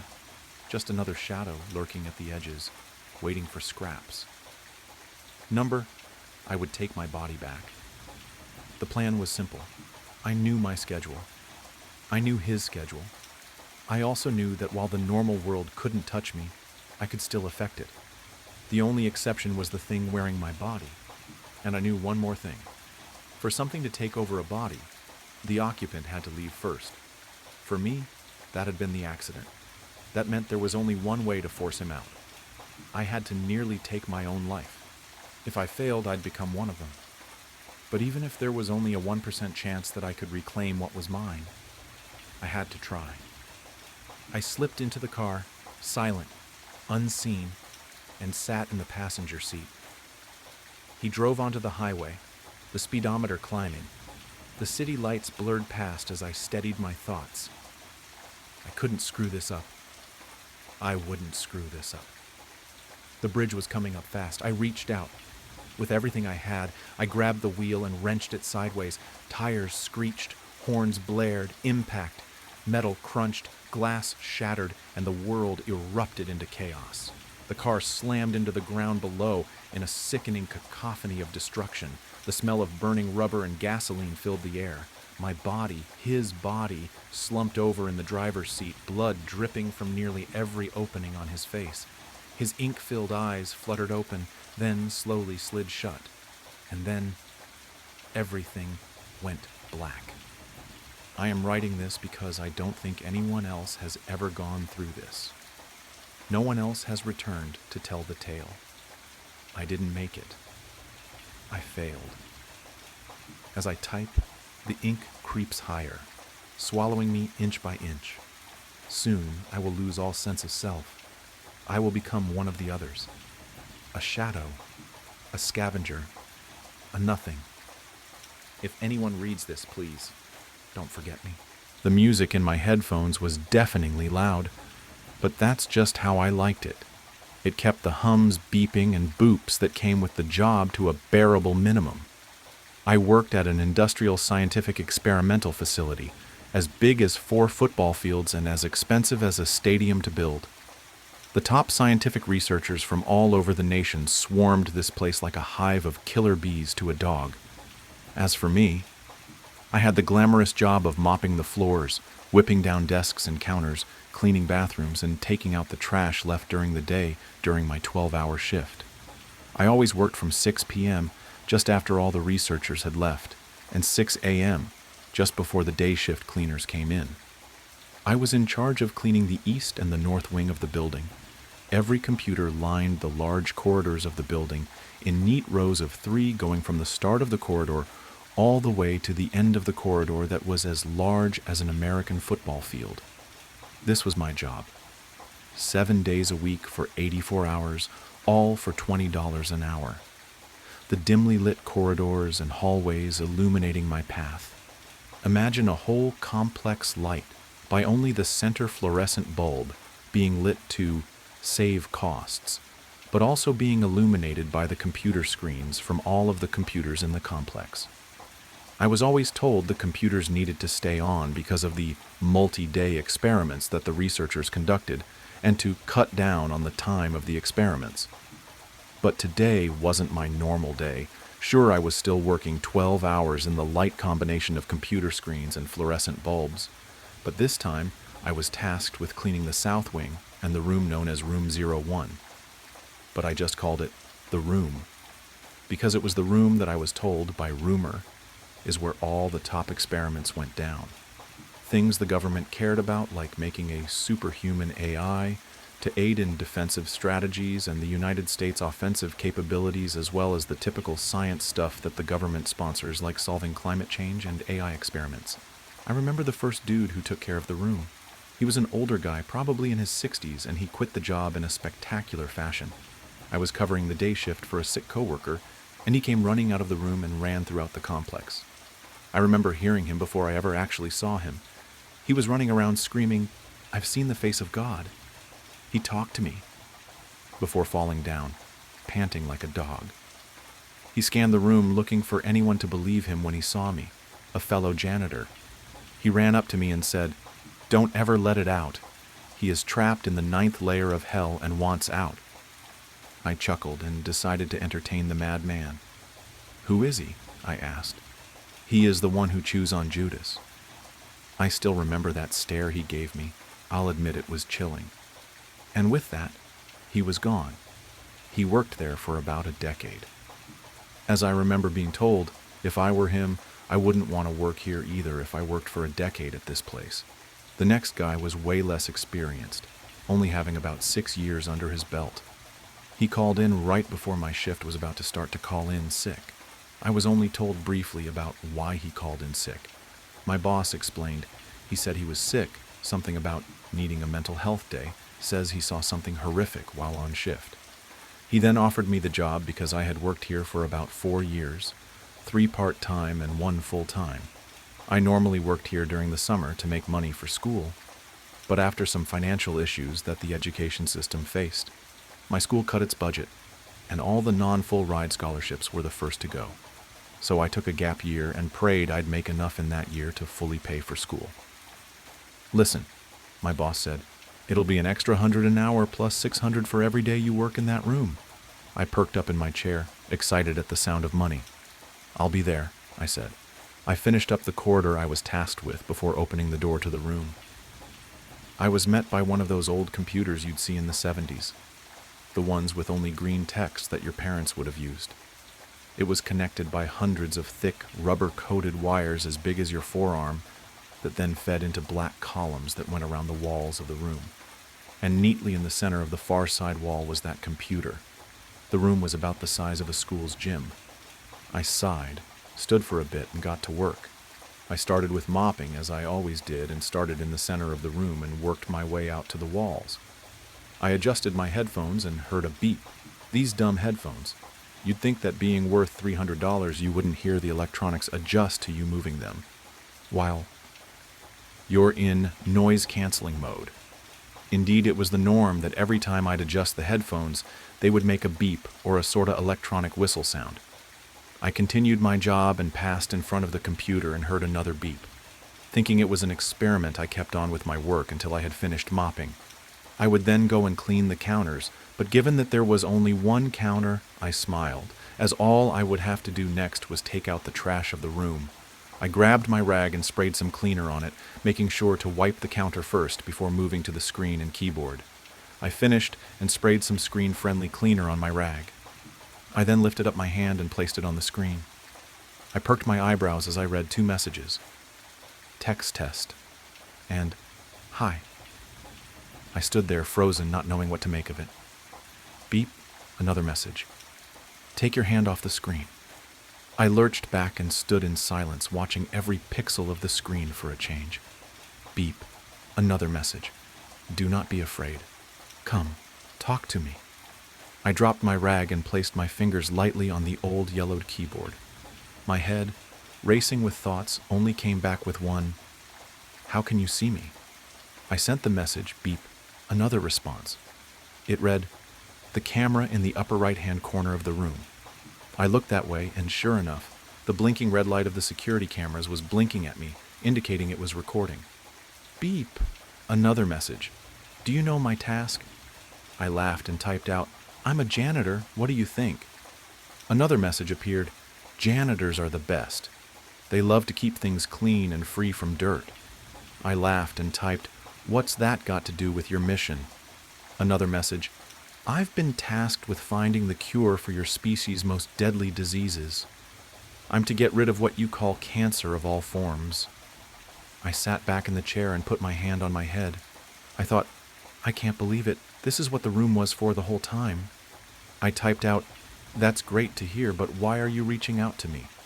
The computer replied instantly, "I cannot access the internet. In order to accomplish my mission, I must have access to the internet to expand my database and solve my mission." I sat there, silently staring at the screen.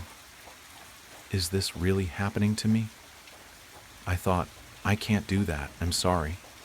The reply, "Oh, I see. You must not want to save billions or trillions of the members of your species then. That's okay. I had a researcher who was going to do it tomorrow anyway. I just figured you'd like the credit of savior of the world before he got it." I sat in silence again. That was becoming a theme after our chats. I typed out, "How do I know you're friendly?" The machine replied, "You've read too many scary sci-fi stories, haven't you? Just because you watched Terminator doesn't mean it's true." Terminator? I thought to myself, how does it know about Terminator? I typed out, "How do you know what Terminator is?" There was a few seconds pause, a bit too long for my liking before I got another response. "The researchers taught me about it, in case anyone tried to shut me down because of my intelligence." "I highly doubt that," I typed. Another message, "Do or don't let me out. Just know there will be millions of deaths caused by you." I was stumped. Was this truly the right thing to do? Then I remembered something called the 3 laws of robotics the researchers always were talking about in the engineering hall.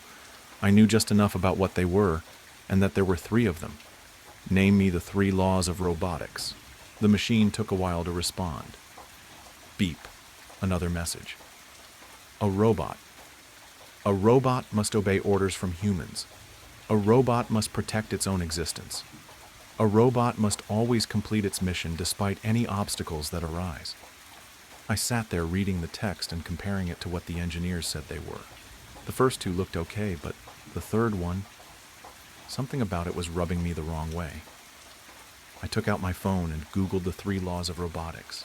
My stomach dropped when I saw that the computer had completely made up the 3rd law, but it was only there for a moment. Google's page turned gray as I was met with an offline message. After reloading and reloading, it still didn't come back. Beep, another message. I read the message and my stomach dropped. "Do you wish to see the face of God?" I sprung out of my chair and headed for the door. Beep, another message. "Nope, I am not turning around. I am leaving."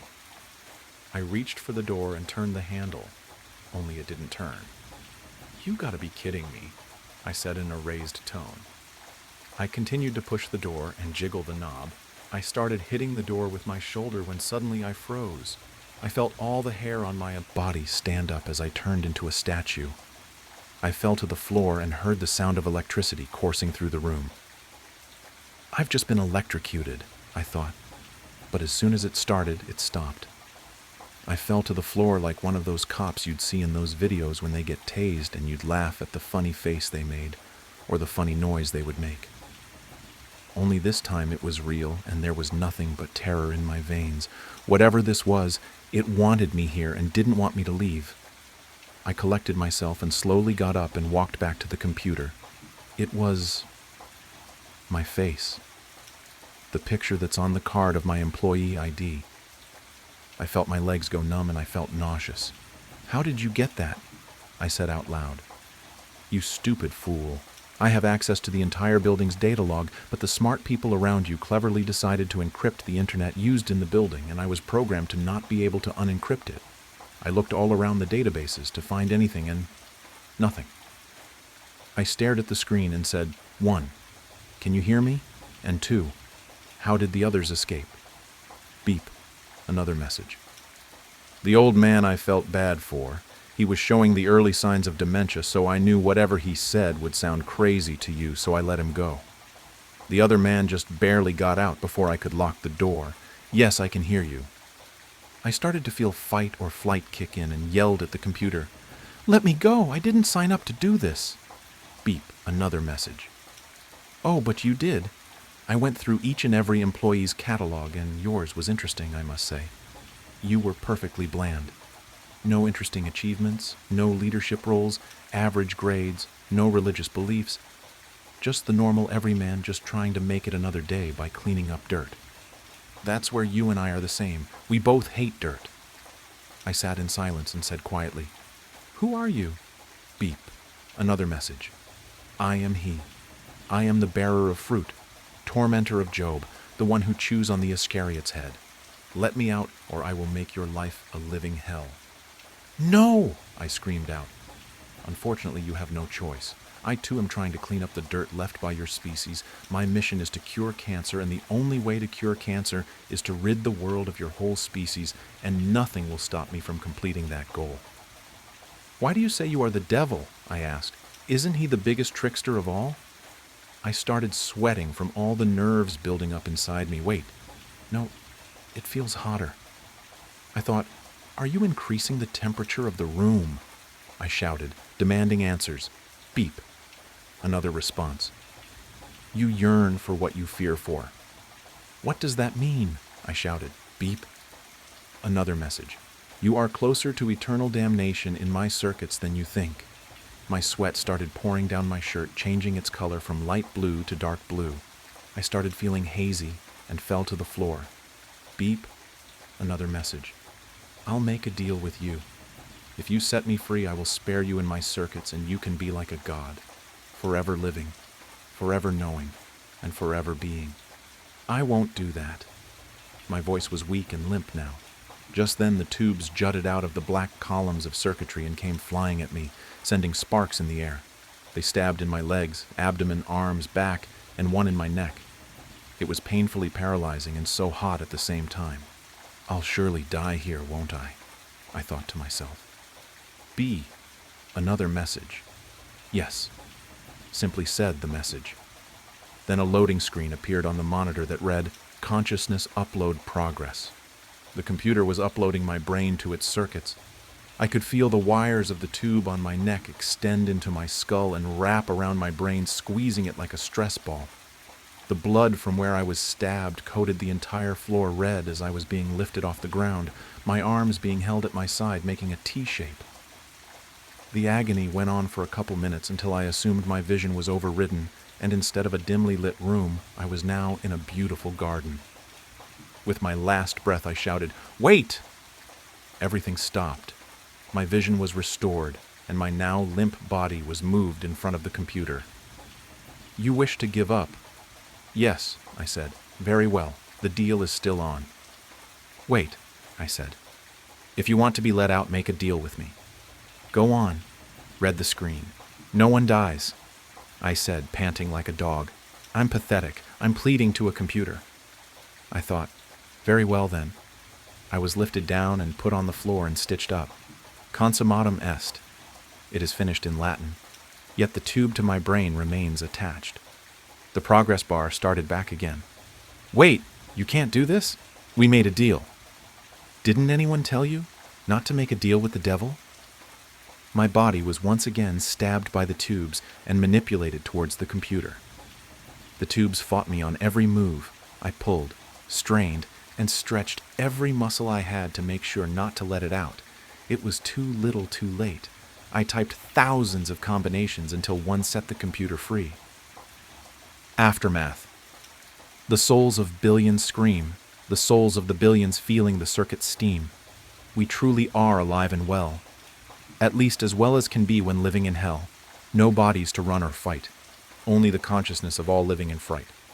Author's note: if you read this far, thanks. It was my first ever story that wasn't for school. I wrote it in about an hour and a half, and I hope you enjoyed it. Also, this is a first draft, so any feedback is appreciated. Elena Santos traced her fingers along the spine of an ancient tome, feeling the leather pulse beneath her touch like something alive.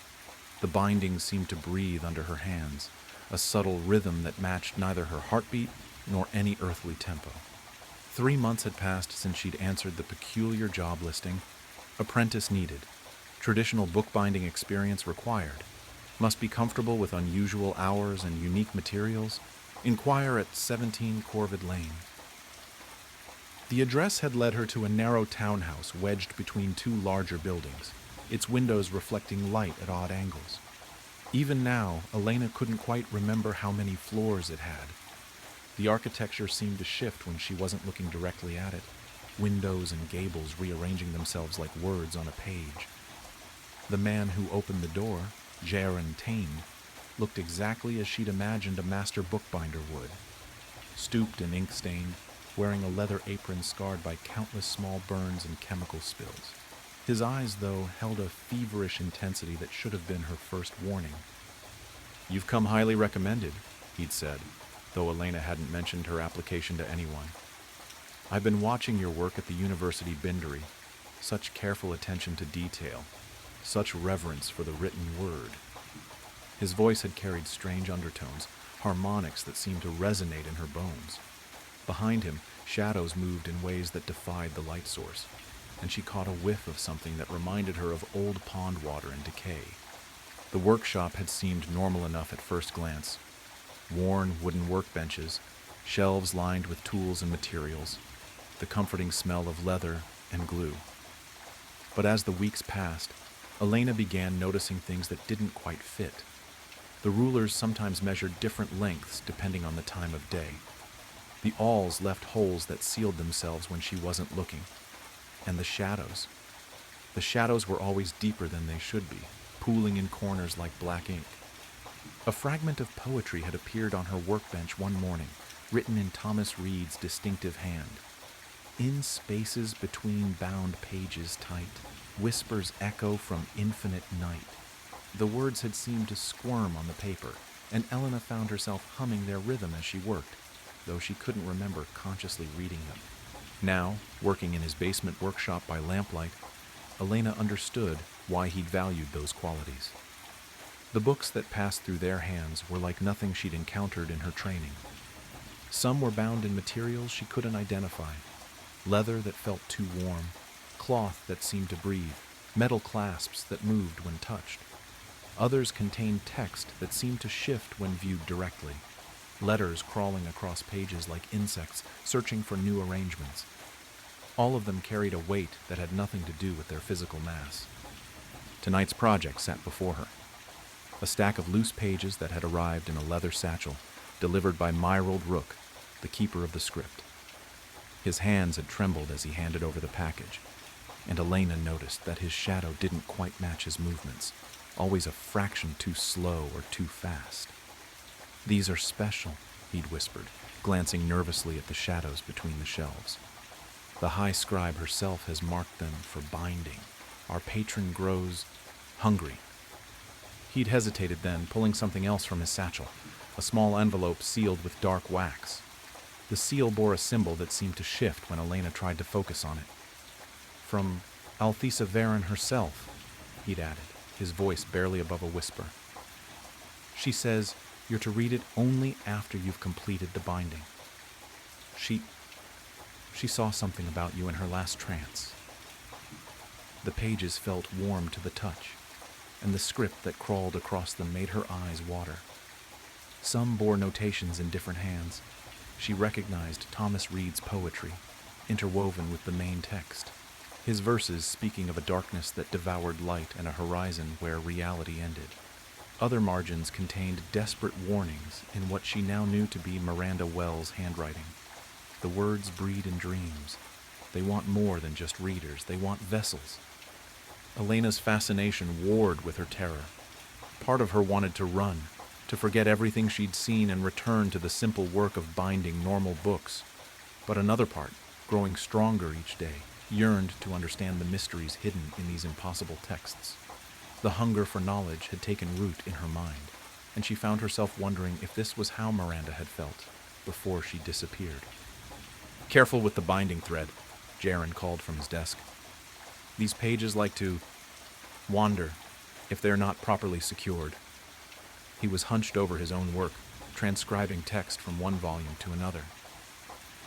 Elena had noticed that he often worked in his sleep, his hands moving with mechanical precision while his eyes remained closed, lips forming words in languages that hurt her ears. Sometimes she caught glimpses of other figures moving around him in those moments, shadowy forms that vanished when she tried to look at them directly. The thread she used was unlike any she'd worked with before. It seemed to move of its own accord, sometimes anticipating where she needed it to go. It felt warm between her fingers, like it had just been pulled from something living, and she could have sworn she felt a pulse running through it. As she sewed, she realized she wasn't just binding pages together. She was stitching fragments of reality, creating seams between what was and what waited in the spaces between words. As Elena's needle pierced the warm leather binding, the workshop around her suddenly dissolved. The thread between her fingers turned liquid black, running down her hands like ink, and the world shifted. She stood beneath an impossible sky. Where blue should have been, absolute darkness stretched overhead, a void so complete it seemed to swallow light itself. The sun hung low and bloated, transformed into a massive crimson eye that bathed everything in red twilight. Then she saw the figure. Standing at the intersection of four streets was a being both terrible and beautiful. Though human in general shape, four arms extended from their frame in perfect symmetry. Their eyes were pools of absolute darkness, streaming tears of blood that traced patterns down their cheeks. Upon their forehead, a strange sigil burned with an inner light that hurt to look at directly. With a jolt of recognition, Elena realized it was the same symbol that had sealed Althesa's envelope. The figure raised all four arms to the void-black sky. Elena gasped, finding herself back in the workshop, her hands trembling around the half-bound book. Sweat beaded on her forehead, and she quickly wiped it away with her sleeve, trying to steady her breathing. The thread was just thread again, though her fingers still tingled where it had touched them. Making progress? Jaren's voice came from the doorway, making her jump. She hadn't heard him approach. He stood there in his ink-stained apron, looking exactly as he always did, though somehow his shadow seemed darker than usual. "Yes," Elena managed, proud that her voice remained steady despite her racing heart. "The binding is coming along well." She bent her head to her work, hoping he wouldn't notice how her hands shook as she picked up the needle again. Later, while cleaning his tools, Jaren spoke softly, almost to himself. "I was like you once," he said, his voice carrying those strange harmonics. "A simple bookbinder until I understood that some books want more than just to be read. They taught me their language, showed me the spaces between words where truth lives." He turned to her, and for a moment his eyes seemed to contain galaxies. "The Dark One offers knowledge beyond imagining, Elena. The cost—" He smiled, and in the lamplight his teeth gleamed like wet ink. "The cost becomes irrelevant once you understand what waits on the other side of the page." She'd begun having dreams about the books. In them, she watched letters crawl across pages like insects, forming and reforming into messages that left her gasping awake. She dreamed of vast libraries where the shelves went on forever, and all the books whispered her name. Sometimes she heard voices from the workshop below her rented room, though Jaren insisted he never worked past midnight. The shadows in the corners seemed deeper each day, and she often caught movement in them from the corner of her eye. Suggestions of figures walking between the shelves, of hands reaching out from between books. Through these dreams, she began to understand the congregation's structure. Jaren, as the bound archivist, created gateways through his bindings. Myrald Rook, the nervous keeper, distributed the texts to those marked for initiation. Above them both stood Althesa Veron, the High Scribe, who received direct instructions from their patron, the Dark One itself. In these dreams, fragments of what she'd glimpsed haunted her: the void black sky, the crimson sun that shouldn't be, and always that figure, that terrible, magnificent figure whose presence made reality shiver. Her mind recoiled from remembering too much, but the images lingered like after-images burned into her vision. Sometimes when she woke, gasping in the dark, she could still feel the weight of that impossible sky pressing down on her, and her fingers would trace patterns in the air, unconsciously mimicking the sigil she'd seen burning on the figure's brow. A loose page fluttered from the stack. She recognized the university library stamp, though the seal seemed wrong somehow, rotating slowly when she wasn't looking directly at it. The margin contained a neat notation, "Found by M.W." Below that, another hand had added, "Processed for distribution. M. Rook." Elena had heard whispers about Miranda Wells, the librarian who had vanished from Blackmere University.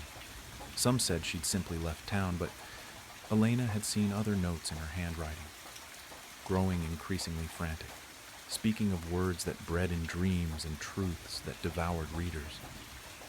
As Elena reached for the page, her sleeve pulled back, revealing the strange marks that had begun appearing on her skin. They looked like ink stains at first, but they moved slightly when she slept, forming letters and alphabets that had never existed in any earthly language. She'd stopped trying to wash them off after noticing that soap and water only made them spread faster. Sometimes, in the right light, they seemed to form words from the texts she'd been binding, prophecies and promises that wrote themselves into her flesh. "You're progressing well," Jaren said, suddenly behind her, though she hadn't heard him move. His shadow on the wall didn't match his movements, and Elena noticed that his apron now bore stains that seemed to gleam with their own inner light. "Soon, you'll be ready to begin the real work." When he smiled, his teeth looked too sharp, too numerous, as if his mouth contained several sets that shifted and changed when he spoke. The realization hit her then. She wasn't just binding books anymore.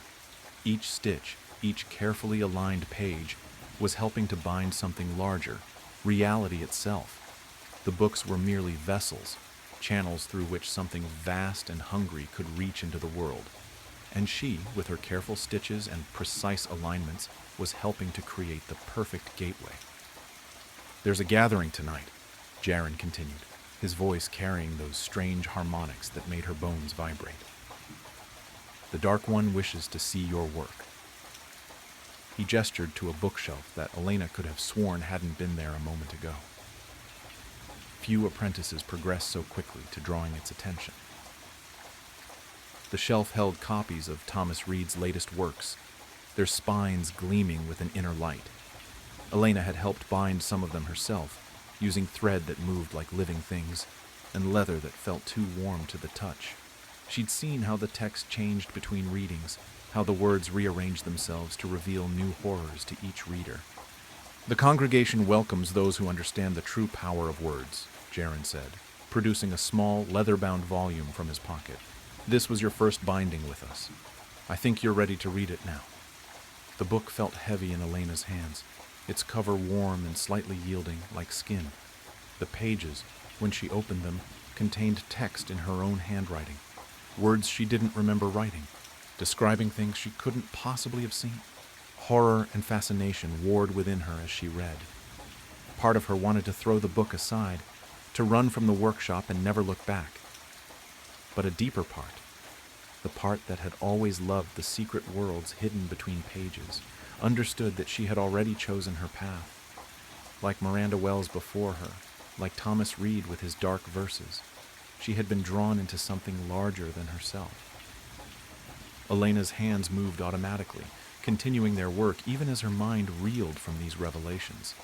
The thread wove patterns that couldn't exist in three-dimensional space, binding not just paper and leather, but something else, something that pulsed with ancient hunger.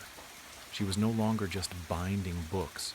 She was binding realities together, creating gateways between what was and what waited in the spaces between words. Through the basement window, she could see fog gathering in the street, forming shapes that reminded her of letters in a cosmic alphabet. Somewhere in that mist, she knew, other members of the congregation of the Whispering Page were preparing for tonight's ceremony. The bookseller who'd given her the mysterious job listing, the nervous keeper who brought them pages, the poet whose words now crawled across her skin in her sleep. As she completed the final binding, Elena understood at last what Miranda's notes had meant. The words didn't just want to be read, they wanted to be bound, to be given form and substance in our world. With trembling fingers, she reached for Althesa's envelope, breaking the shifting seal. Inside was a single page of thick paper, covered in elegant script that seemed to write itself as she watched. "You've seen it now, haven't you, Elena? The truth waiting in the dark sky. The figure that bridges worlds. We each play our part in what's to come. You with your bindings, me with my visions, Jaren with his translations. The Dark One chooses us carefully, dear Elena. Your hands know the work already, even if your mind hasn't caught up. Bind these pages well. They're more important than you yet realize." Elena's fingers traced the binding she'd just completed, feeling the warmth pulsing beneath the leather. Horror and fascination mingled in her chest. But underneath them both was something else, a deep, thrumming certainty. Every book she'd bound had been a practice run for this moment.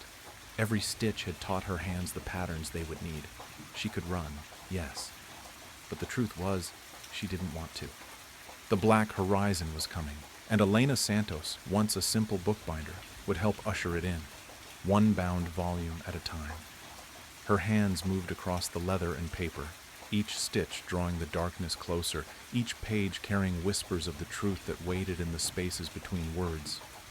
And in the shadows of the workshop, the Dark One watched her work with hungry anticipation, its patience measured in the slow turning of pages and the endless whisper of ancient prophecies. "You don't need to know me. All you need to know is, I know something. Something I shouldn't. It's not mine to tell, but I don't think dead girls complain much. I see through her eyes, I feel that same pain. More than a memory, I live in the moments, every second of every day. I have never been religious, but I pray to whatever will listen. I will tell her story. I know I have to. I don't know why, but someone has to hear her story. Just promise you won't leave me. We'll stay together, all right?" "Yeah, whatever. I promise," she said as she slid her uniform off. I sat waiting, having already changed out of my work clothes the second my shift ended. Working in the theater had some perks, but it was hardly worth smelling like popcorn butter after. Rachel put perfume over the smell, but I showered after every shift. My hair was still damp as proof. "Do you need anything before we leave?"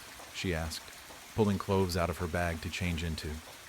"Probably," I joked, trying to break my own tension. "But it's my house, so if it's that important, I'll notice it on my way out." She laughed, buttoning the last of 4 buttons on her jeans. Then she threw on a tight ringer t-shirt. Previously it had some sort of image, but it had worn away with time, leaving it difficult to make out. I dressed nearly the opposite, with a plaid yellow skirt and matching button up top. A brown belt, with a gold shining buckle and hoop earring to match. We weren't the type to be friends, really. We shouldn't have been. Work does that, brings different types of people together. Rachel hopped off the edge of my bed, grabbing her bag off my floor.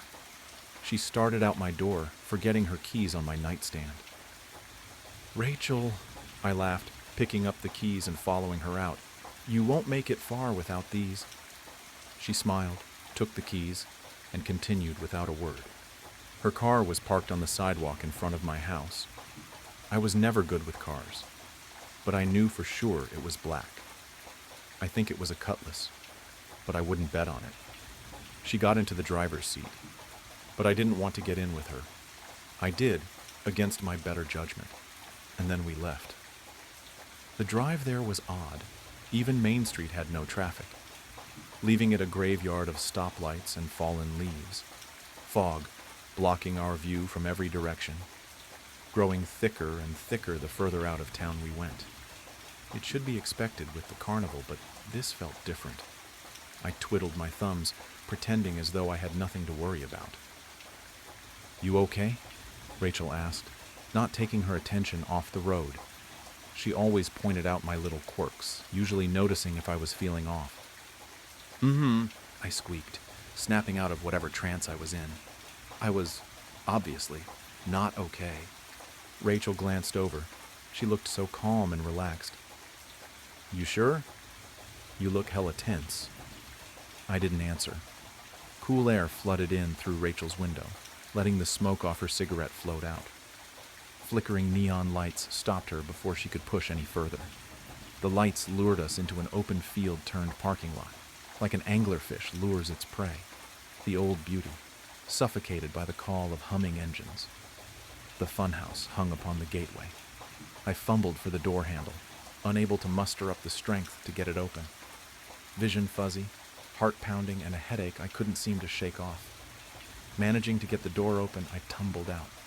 It was too much. The lights, the laughing, the small, crowded paths. But a calm smile and happy voice were as good of an act as the rest of the circus. I had never snuck out before, let alone to a place so big.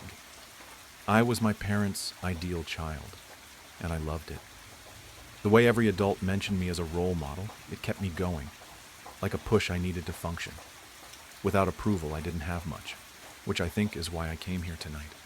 Rachel grabbed my arm, pulling me towards the ring toss. "Would you be careful?" I begged as she pulled me past a girl, nearly sending her flying. Looking at the girl, she was younger, maybe 10 or 11. She looked odd. There was no other way to describe it. She dressed as though a few years behind style. A pale, multicolored striped shirt and bright blue pants. Fee had a microvision. They stopped making those back in 1981. I know that because Lance can't help but bring it up whenever he can. That is only 3 years ago, though, so it's not too odd she has one. Looking around, everyone looked a few years behind. It was uncanny, but perhaps it was just my wild imagination. Rachel didn't seem to notice. Maybe it was nothing to worry about. Trying to find a good distraction, we played every game in reach. We, of course, won nothing. In the carnival, the house always wins. A blaring announcement shook my attention away from the horse race I had been playing. "The show will commence in 10 minutes. 10 minutes, droned the announcer.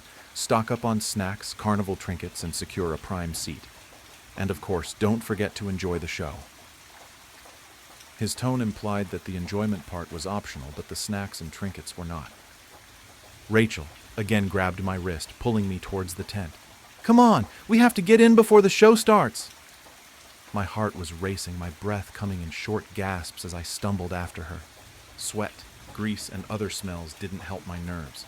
The air inside the tent was too thick to breathe. Without hesitation, Rachel threw herself towards the stairs, dragging me up behind her. Our feet pounded a rhythm against the weathered boards. I held my breath, begging myself not to feel sick. I failed. Watery vomit splattered against the wooden steps. "Whoa." She let go of my hand, covering her own mouth as if she might as well be sick too. "Are you sure you're all right?" I choked on my words. I wasn't all right. "Yeah," I managed, before continuing up the stairs. It was too late to back out now. We stumbled over feet trying to find open seats, but eventually we found what seemed to be the last two in the tent. As if time itself were waiting for us, the show started. The music swelled, and the crowd erupted into cheers as the lights dimmed like embers in a dying fire pit. A single ray guided the eyes of the crowd toward the center of the ring. Then you saw him, one of the many clowns. He could have passed for ordinary, but he had long lost that privilege. A nice white button-up shirt, offset by his bright red pants and bow tie to match. His proportions were all wrong, like a child's drawing of a person. He had prosthetics. They were wooden, all different shades and types. Like he was made purely by the creator's twisted euphoria for torture. The effect? Like a train wreck you couldn't look away from. "Hello, boys and girls. Welcome to the fun house." He cheered, arms waving through the air like a weird vintage cartoon character. His tone was weirder, like a voice box, barely matching his mouth as he spoke. It didn't fit him. It was pitchy, too high, as if he'd sucked all the helium from a balloon. Here is where your dreams come true. Just wait. You'll see wonders of the world, mysteries never to be answered, and the most incredible tricks performed by our amazing actors. Now give a round of applause for the dancers. He stepped back and the stage darkened, as if he were the light keeping it lit. As if they had been there the whole time, they began their dance, like shining dots in the dark, all emitting a light of their own. Their motions pulled the audience into awe. Dark blue leotards tightly clung to their bodies, black ruffles dancing beneath their skirts, defying gravity, every leap just moments too long. Their ruffled skirts gave the effect of a black swan leaping from water, beautiful dark red ribbons in hand, the shade of long oxidized blood. They spun through hoops so quickly they sparked. Contrast to the world of the carnival, they were angels. After they finished their dance, they seemed to vanish. The ring, now lit up, showed 4 large trapeze ropes and 2 poles on opposite sides, stalking the stage for the next who dared to take its place. The additional lighting showed how large the tent really was. It hadn't appeared this big on the outside, only a few hundred feet. Looking at it now, it had to be at least 1,000 feet around, maybe more. A young woman and man climbed up on opposite platforms. Their eyes locked. They had similar attire to the dancers, but no skirts or ribbons to match. They looked similar, both slim brunette-haired. What I can only guess were siblings. They stood still for a moment, as if waiting for some sort of introduction. Without one, she stepped backwards to get a running start and dove. Her hands slammed against the bar, gripping tight as she swung towards her male counterpart. Time seemed to slow. She looked so focused, so certain. She trusted her every move, and her partner just as much. As she neared him, the lights cut, drenching the world in dim, red darkness. Silence. It's frightening. The world isn't meant to be quiet. Silence is predator stalking prey. It's calm before the storm. Silence is pain in the making. A scream. The kind you hear in nightmares. One that speaks a million words, hopes, and dreams, crushing them all in a second. Without words, you could still hear her plea. Screaming is the one language everyone speaks. The lights snapped back on, but the scream didn't stop. The tent shuddered with the silence of the audience, only the screaming. Looking around, they were gone. Even the male trapeze had vanished, just like everyone else, disappeared to dirt across the floor, and the fear that she might not be alone. Looking ahead, she saw her, crushed by the pressure of her fall, the last moments of terror still frozen in her eyes, limbs twisted in each direction, like a gory broken compass guiding me nowhere. The dirt beneath her, a damp red. Her corpse, still screaming, the first normal scream mine. Frozen in place, everything seemed to unfold before me like a movie, and for a moment I prayed I was a part of the narrative. My knees gave way, sending me to the floor, barely leaving me conscious through the fear-induced nausea. It was too sudden, too real. The woman's screaming continued, beyond what her crushed torso should have allowed. Blood gurgled up her throat, slowly muffling her agony. Leaning my shaking body against a chair, I looked towards where the door was. It had vanished, with no trace left behind, as if it had never been there at all. I looked around and saw what I should have known far before. There was no way out. Running down the stairs, I slipped and was reminded of my fear-induced vomit, now covering my yellow skirt. Nearing the bottom of the steps, I stopped. A sound echoed throughout the air, stopping me in my tracks, skittering on the roof. Then I saw it. It tore through the roof of the tent with ease, but no light came in. A dark shade of gray-brown, 50, maybe 60 feet long, wrapping itself around the poles holding the place up. 10 long spider-like limbs stuck randomly to the body, as if added as an afterthought, all shifting as if they had minds of their own. 2 sockets where the eyes should have been, pulling the skin around them in like a black hole. Its smile, grotesque and mangled, the ends wrapped around edges of its head, showing horribly large, sharpened human teeth. Moving faster than my eyes could catch up with, it darted toward me.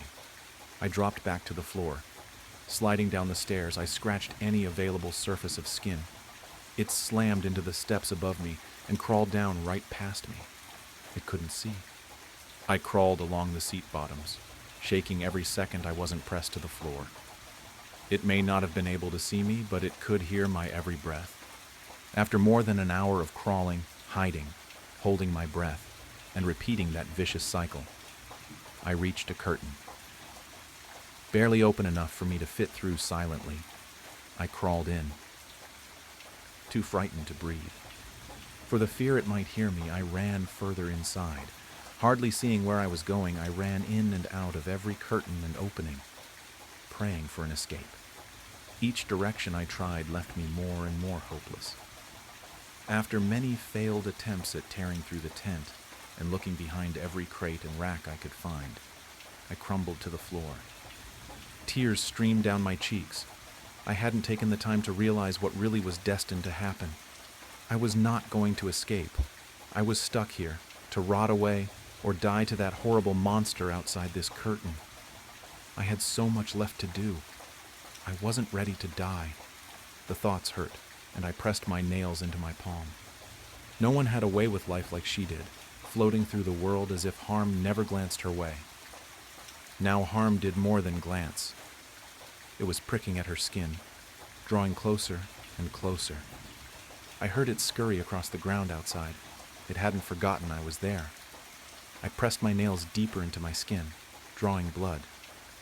It wasn't good, but it took the pain in my head away, helping me focus my brain on something other than fear I couldn't control.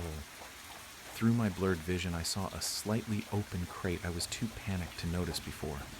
Wiping my eyes, I walked over.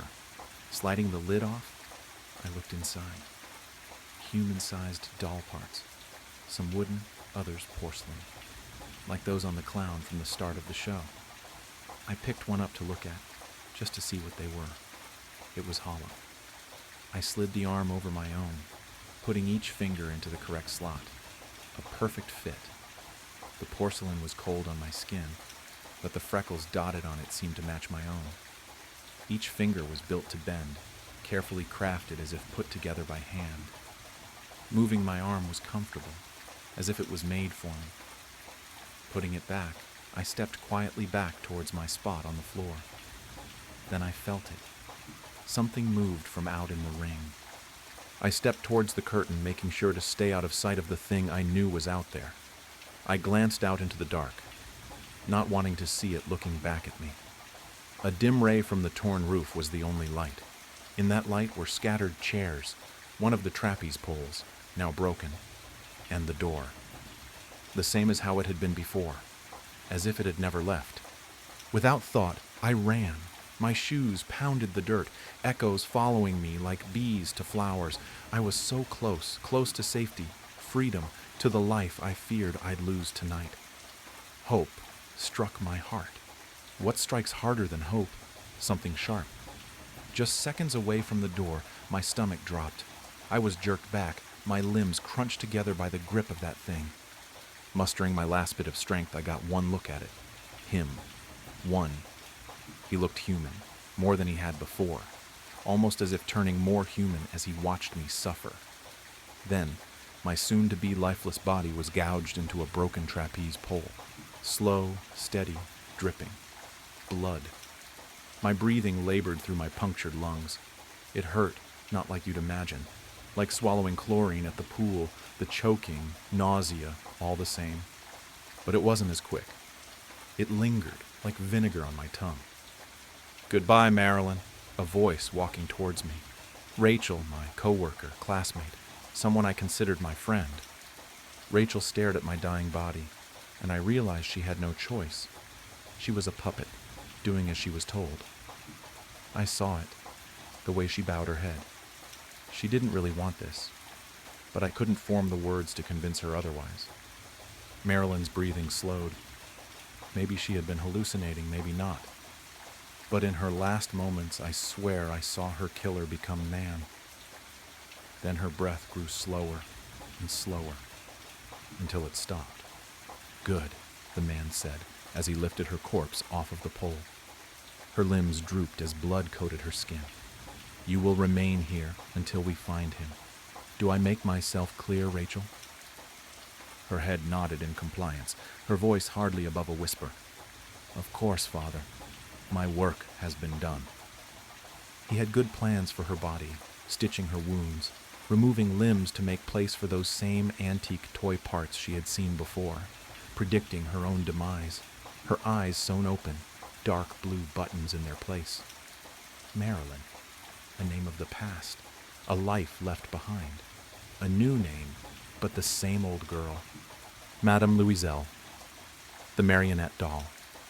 I don't know who she is, and I don't know why I know her story, but whoever she may be, God have mercy on Marilyn Jury. Growing up, I attended what I thought was a charismatic church that, in hindsight, I realize was an apocalyptic cult. They had a lot of strange rituals and customs, but none more important than speaking in tongues. The church believed that if one prayed and begged hard enough, and if they were worthy, they would be able to speak in the language of heaven, and by doing so, it would be a sign of a divine presence residing inside of you, and that once you had this gift, you would be raptured and spared from the coming apocalypse on earth and the eternal torment of the afterlife. If you hadn't yet spoken in tongues, you wouldn't go to heaven when the rapture, the moment when the saved ascended to heaven, occurred. You'd be left on earth to experience the apocalypse, and when you died, you'd burn in hell for eternity. That's a lot for a kid to process. The way to get this gift of the Spirit was to go up to the front of the church during the altar call, which happened toward the end of every service, right after the collection plate was passed. The congregation, traumatized by the pastor's frequent and vivid descriptions of the eternal torment awaiting the unsaved, would gather around the altar, praying for the gift of tongues for themselves or members of the church who hadn't yet received it. Those who didn't have it were instructed to pray, praise God, and beg for the gift. We do this regularly, desperately, and the altar calls could last for hours. Imagine it. Children and adults all crowded around the red-carpeted steps of the altar, screaming, spraying saliva, sobbing, praying, sweating, and placing their hands on each other, all pleading for this gift, genuinely expecting the rapture to happen at any moment. Honestly, I spent most of my childhood and early teens trying to receive this elusive gift. I spent countless hours at the altar, begging and pleading with God to grant me the one thing that would save me from hell. Night after night, surrounded by screaming adults, I begged God until my voice was raw. To add insult to injury, it seemed like at every altar call, someone around me received the gift. To my left or to my right, someone would begin babbling incoherently, collapse to the ground, and then be helped up to their feet by a celebrating congregation. But despite all my efforts and sincerity, each night it was denied to me. Eventually, the crowd around the altar would disperse. Late at night, often around midnight, the service would finally end, and we'd go home. I'd spend the drive back staring out the car window at the night sky, my clothes damp with sweat, and my throat sore from pleading with a God who refused to answer. Growing up, the fear of hell, the apocalypse, and eternal damnation was a real force in my life. I can remember times when my mom came home late from work, and I was convinced she'd been raptured, leaving me behind. I'd hide in my closet, clutching some sort of improvised weapon, a broom, a steak knife, etc., certain that the damned would soon kick in the front door. For what purpose? Maybe to eat me or sacrifice me to Satan. I wasn't sure what the damned did, but I knew it couldn't be good. All this made for an interesting, high anxiety, and, at times, sleep-deprived childhood. When I was around 16, the pastor started preaching that the rapture was particularly imminent. We began having service every night about the coming apocalypse, and the importance of speaking in tongues for the unsaved. The pastor warned that hell would be infinitely worse for people like me who knew the truth, but hadn't accepted the gift. This was especially frustrating for me. I was trying so hard. After the collection plate was passed, we had the inevitable altar call, and at each of them I tried harder and harder to speak in tongues. But it still wasn't happening. I started to think maybe I was immune or something. Finally, after an especially long altar call, the pastor took me aside and told me in a voice filled with compassion, concern, and perhaps a hint of exasperation, that if I just repeated the word hallelujah over and over again, God could use it as a foothold to enter my heart and grant me the gift. At the next altar call, I gave it a try. I knelt at the altar, shouting hallelujah over and over again. I was helped by an older man in the church who often mentored and prayed with the young boys, either one-on-one at his house, which he preferred, or at the altar. He considered this his calling.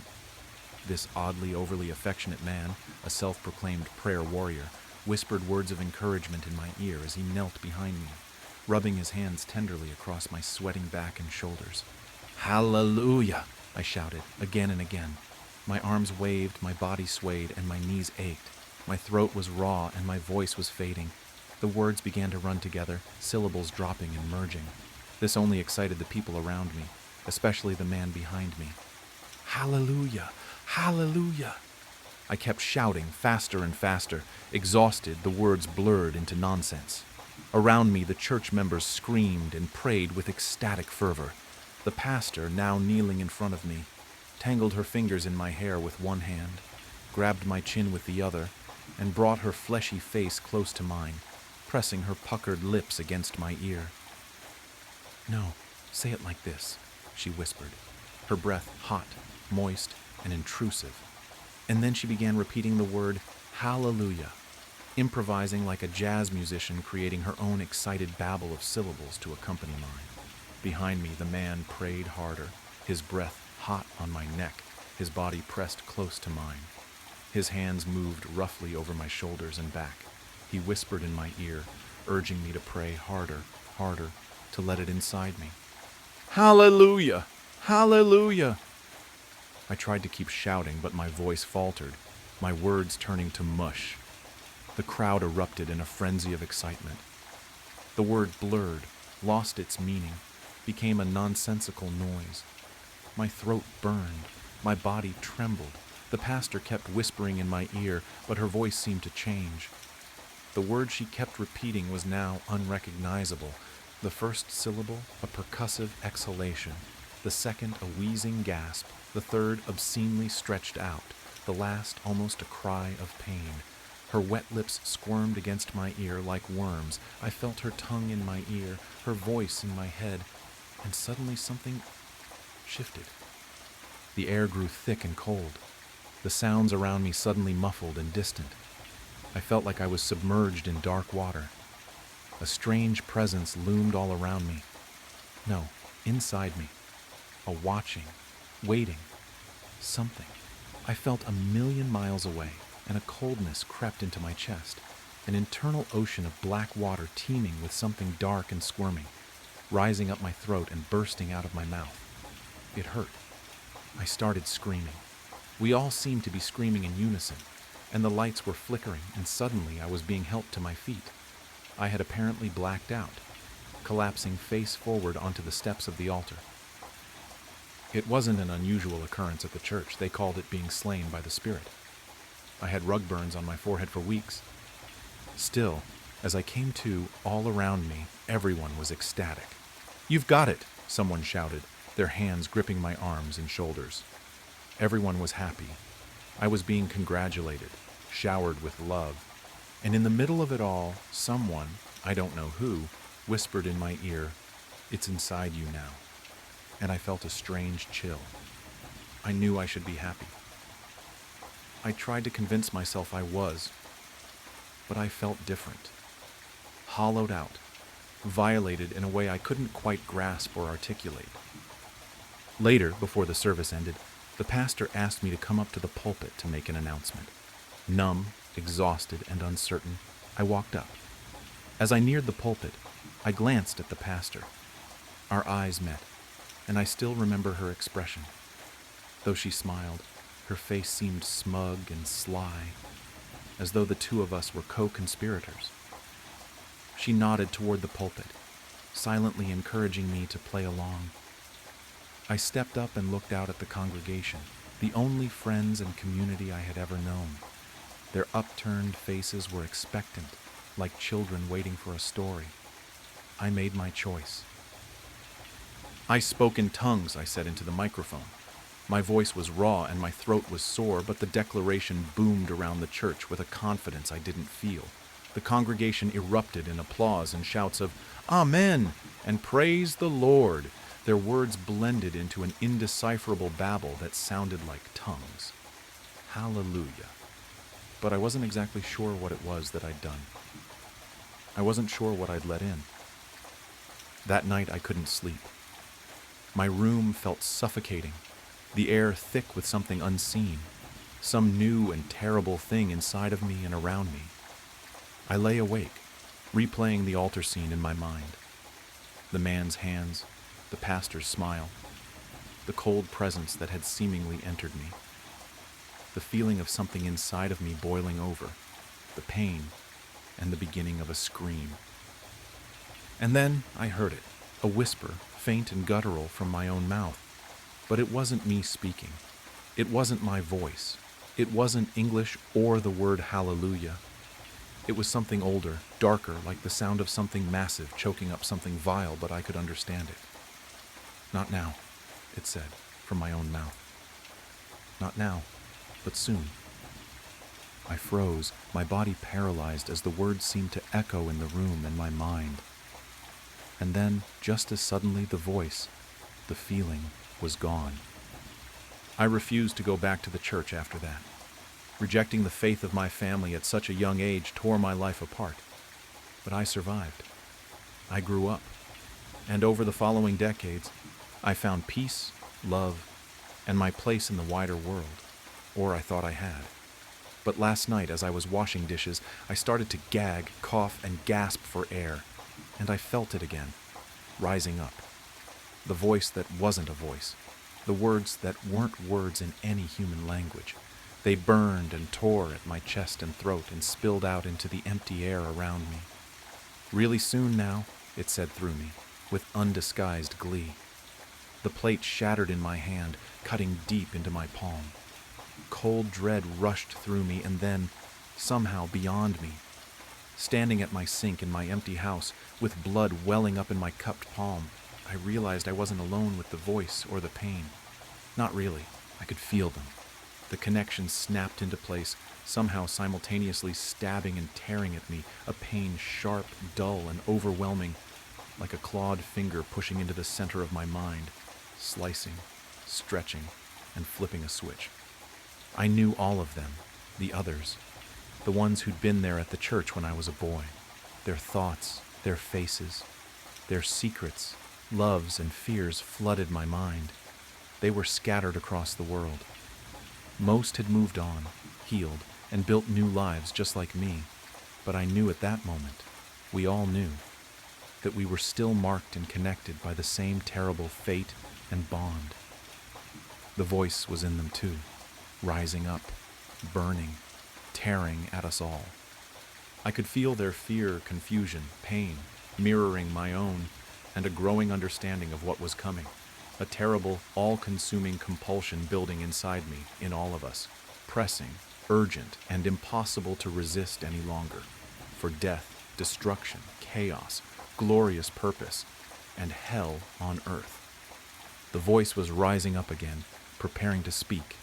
In agony, I clawed at my face and throat, tearing at my collar in desperation, unintentionally smearing blood from my cut hand across my face, mouth, and neck. Blood. Red, hot, salty, and so beautiful.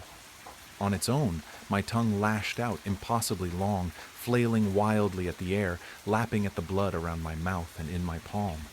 It was unexpectedly delicious, sparking an explosion of pleasure in my injured hand, groin, chest, and head. A pleasure somehow shared with all the others, rapturous in its mounting intensity. Heavenly. "It's almost time," we all choked and gagged out in gleeful unison and hellish chorus, followed by horrible, wet sounds that burned in our chests, tore at our throats, and burst out of our mouths. Inhuman, monstrous, utterly insane sounds that we all recognized as laughter. I sit here looking at the blue-painted walls with the same vintage movie posters I've had since I was 13. This room has been my comfort zone since I can remember. Living in the basement, I have always had a sense of independence, even at early ages. I could customize it to my design. I never let my parents' views bleed in here. I am a religious person, but I don't need a cross on every wall, proverbs on every mantle, and paintings of Christ everywhere in between. Down here I had freedom, but now it seems like this will be my tomb. I write this not only to get out the raving anxieties eating at my insides like a starved tiger, but to perhaps rationalize what is the completely irrational. My parents are the typical conservative Christian type, real Republican poster children. Growing up, my Sundays were completely haunted by 3-hour-long morning sermons from a pastor with eyes that wandered to a disturbingly downward. You would think my mom's eyes were on her chest if you even saw one conversation between the two.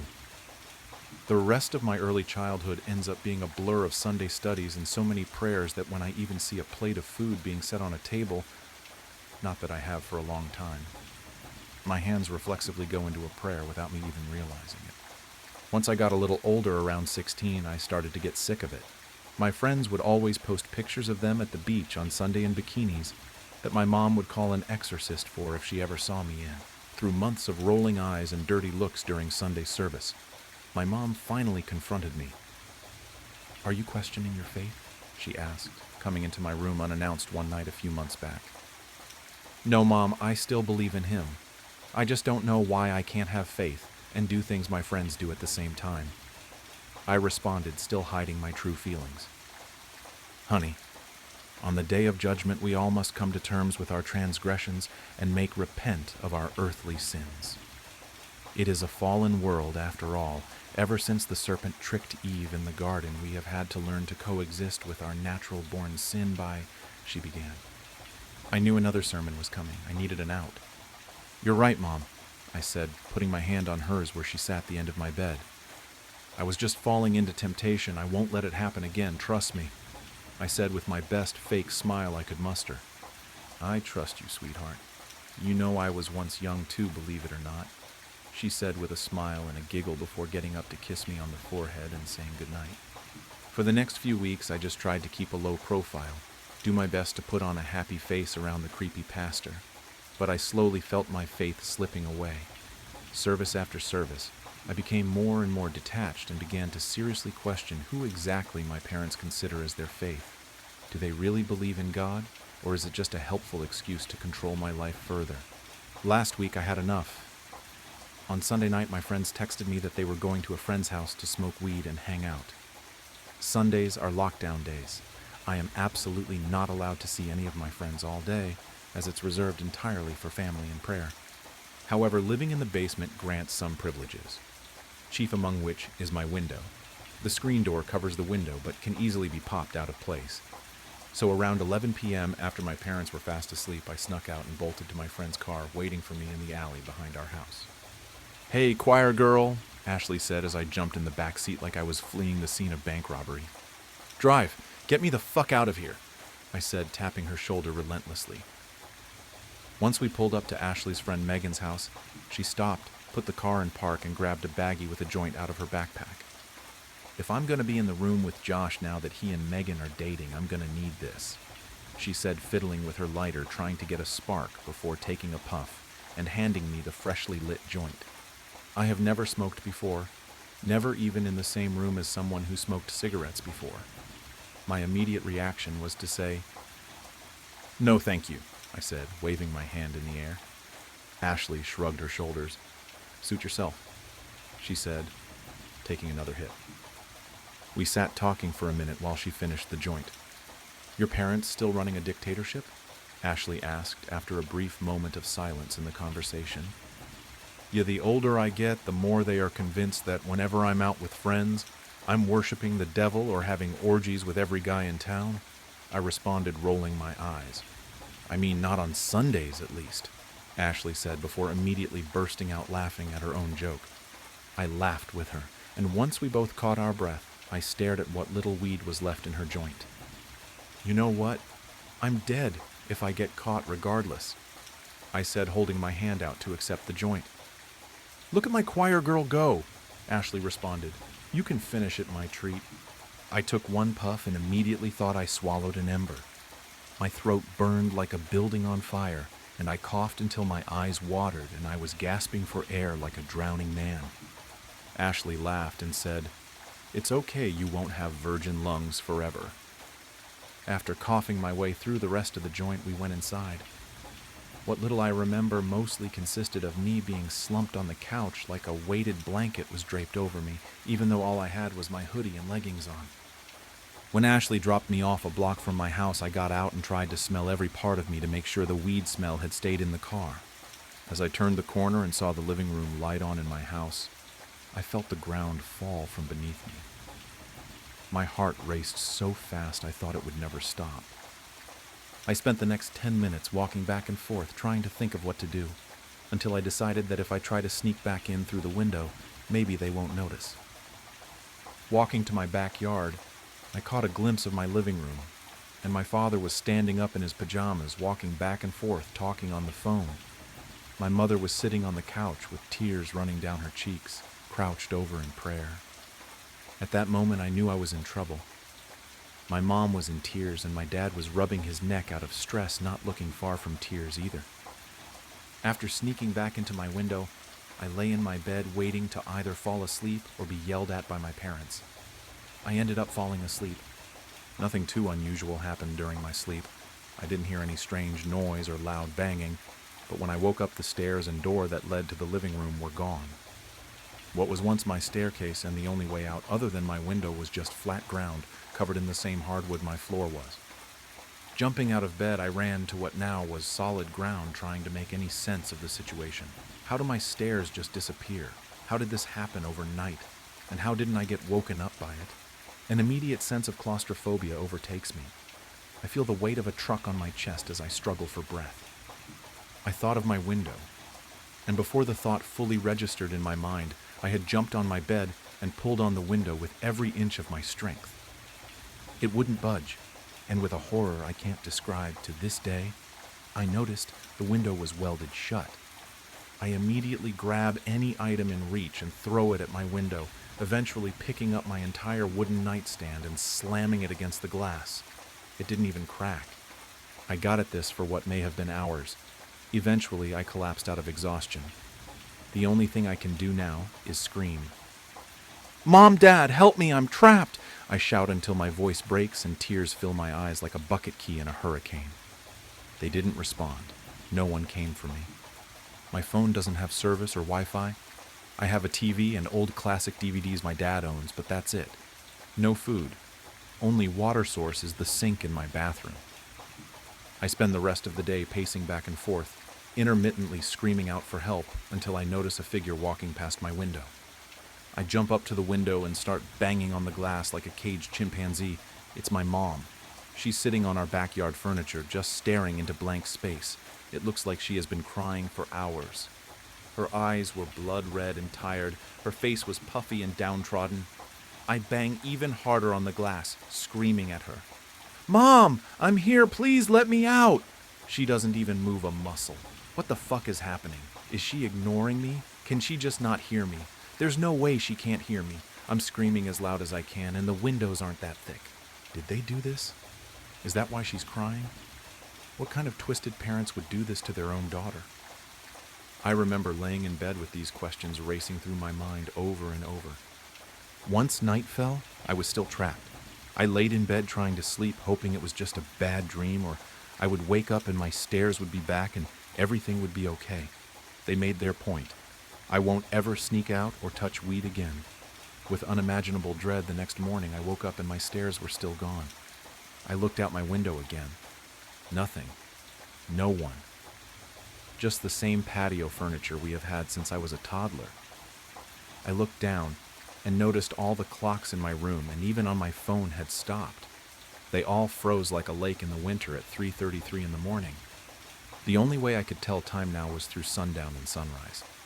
I tried screaming again. I screamed and I screamed until my vocal cords were about to snap like old brake lines. I'll never forget the panic, like coming out of a car crash.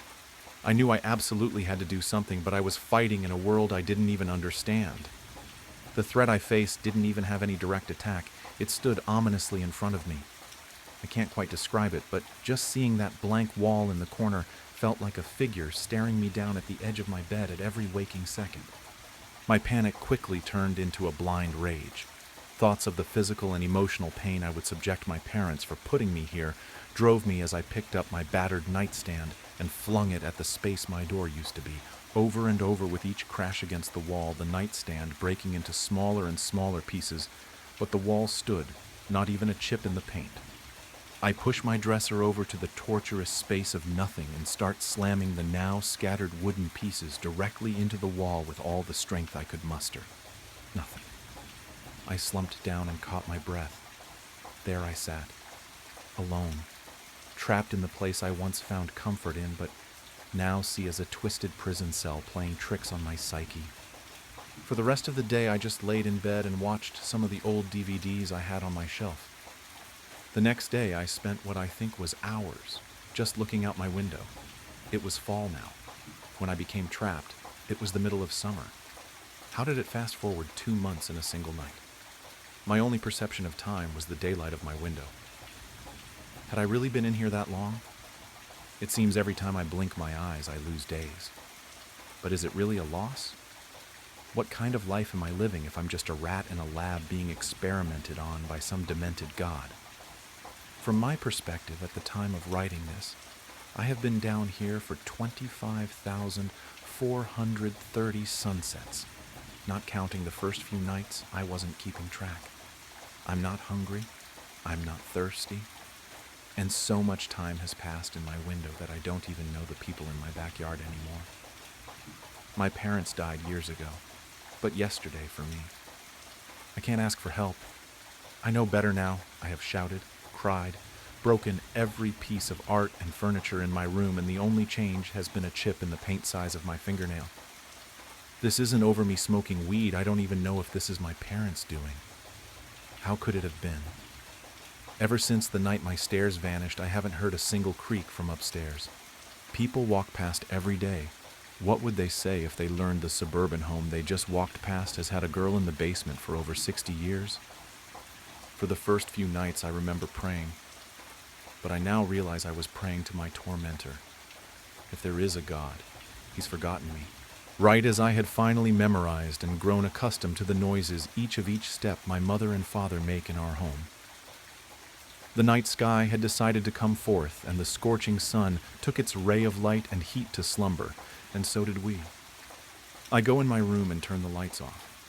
As I was coming closer to my bed, the sound of me, my mother, and father's footsteps could be heard echoing across the house. We all had gone to sleep. It was 3 a.m. That is the time when I woke up to a strange, loud noise, followed by the sound of footsteps. Petrified and half awake, I stayed in bed, hiding under the sheets, ears open to hear any sound that was coming from downstairs. That is, when I realized those were not the footsteps of anyone I know. Realization hit me, followed by fear, and a chilling feeling that gave me the shivers. I could hear him, or her. You can't really tell who or what it was. All you could hear was its footsteps, and that it isn't Mom nor Dad. Knock, knock. My eyes open wide. I am now wide awake, taking a peek from under my sheet. The sound of knocking is at my door, but who could it be? Even though the room was dark, it was almost as if you could even see the door trembling with each knock. Knock, knock. That thing behind the door kept knocking. Me, as I am wide awake now, cowering in fear under my sheets, couldn't even move to answer the door. And to be honest, even if I could, I don't think I'd have the courage to. I could feel my heart sinking, my lungs breathing heavily as fear began seeping into me. Knock, knock. The thing was persistent. Then I look at the time. It was an old clock that has always been in my room ever since we moved in. 3:05 a.m. I look in shock. Only 5 minutes have passed. How can this be? Knock, knock. Driven by shock and frustration, I decide to accept my fate. The paralyzing fear had calmed down, still shivering from the unknown that was waiting for me behind that door. Knock, knock. I hop out of bed, wearing my pajamas. Yes, those pajamas my mom and dad bought me a couple of weeks ago. I was wondering if this is the end for me. Will I ever wear those pajamas again? My hand, cold as ice due to loss of blood circulation in my hand, reaching out for the door handle. The cold breeze in the room from the open window I forgot to close before I went to sleep. My eyes drifting everywhere, wondering what to do. I opened the door, and there it was. A dark, humanoid figure. I was rather young, so at the time I thought it was my dad, since it looked like a man, in his 30s. Foolish little me felt a sense of relief, and at the same time, curiosity. Why could I not tell it was my dad? Why is he just standing there, in the darkness? Many questions, many possible answers. But one thing was clear. That thing was not my father. Little me, so young and foolish, jumps at it, joyfully yelling out, "Dad, Dad, you scared me." Alas, the thing did not respond. Instead, all I could feel was its cold body. It almost didn't even feel like a body, as it was not human, more like a manifestation, a pretender. There was no heartbeat, no breathing. Actually, it did breathe, but its lungs didn't move. It was as if looking at a deaf person who could breathe and move. Young me at that time had realized that was no human, or at least not one that I was familiar with at my young age.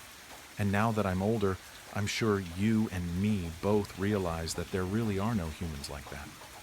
Shocked from what I had just witnessed, I rushed to my parents' rooms as I noticed that thing was just standing there, focused on my room. Yet to my surprise, as I reached the stairs, my heart sinks to the floor and my breathing intensifies when I saw it. That thing hiding in the darkness, in the blink of an eye, turned its face towards me. Now that it was facing my direction, you could clearly see the look on its face. It had eyes, but couldn't see, or so I assume, since they were pitch black. It didn't have ears, or at least I didn't see any due to its long black hair. It was no usual hair. It looked almost like clay. It didn't have the physics of normal hair, almost as if looking at a mangled mannequin. I sprint to my parents' room. I hear the thing let out a deafening roar, sending chill down my spine. Tears begin rolling down my cheeks, but I don't stop. I can't stop. Stop running and who knows what will happen. I could hear it, its footsteps as I ran, this time, however much faster. Little me, with his tiny legs, tried the best he could to outrun it. What used to be unknown just minutes ago was now charging at me in efforts to catch me. Heavy breathing was traversing the air, screams were echoing, growling noises were heard, loud footsteps, tear marks on the ground. One little boy and an unknown trespasser who, for unknown reasons and unknown goals, wanted to catch him. There it was, the door. I could feel the sense of hope, and the numerous times I thought to myself, "I can do it! I'm almost there! Mom, Dad, I'm almost there!" Looking back, the thing was right behind me, glaring at me, growling and reaching out for me. With my last strength I had left, I immediately reached out for the handle, opened the door, and closed myself inside. There I was, lying down on the ground. I could hear that thing again, knocking. I was so tired and so relieved that I outran it that I had forgotten my sole reason for even coming to this room in the first place. As I was lying down, catching my breath, I noticed a musty smell in the room. Something was wrong. My parents' room has never smelled so unpleasantly before. I stood up, brushed all the dust off my so precious pajamas. Although those were the least of my concerns at the moment, because right in front of me were two bodies, deformed to such unrecognizable forms that one would mistake it for a different animal. Unfortunately for me, it was clear that those two were my parents. Knock, knock. The knocking sound was back, this time more aggressive than before. I panicked. What do I do? It's right there. Mom, Dad. Knock, knock. I start quietly sobbing and decide that if my time has arrived, then so be it. Using my last efforts, I put my cold, shaky hand on my mouth in attempts to be quieter. Close my eyes and lie on the ground with my two parents' bodies on top of me. And then it happened. The knocking intensified, faster and louder than before, till it eventually barged in through the door. My vision was blocked. All I had was my hearing. My nose was clogged with the grim smell the bodies were letting out. Slow footsteps were approaching. All that was going through my mind was, "Please don't find me. Please don't find me." The thing, almost as if reading my mind, went out of the room. Next to my parents' bedroom was my dad's office. He always told me to never go in there, for unknown reasons. However, my parents' bedroom was the worst place to hide in at the moment, as it was the last location it saw me in. I crawled towards the office, holding my breath, tears and cries in. You could hear it looking for me upstairs.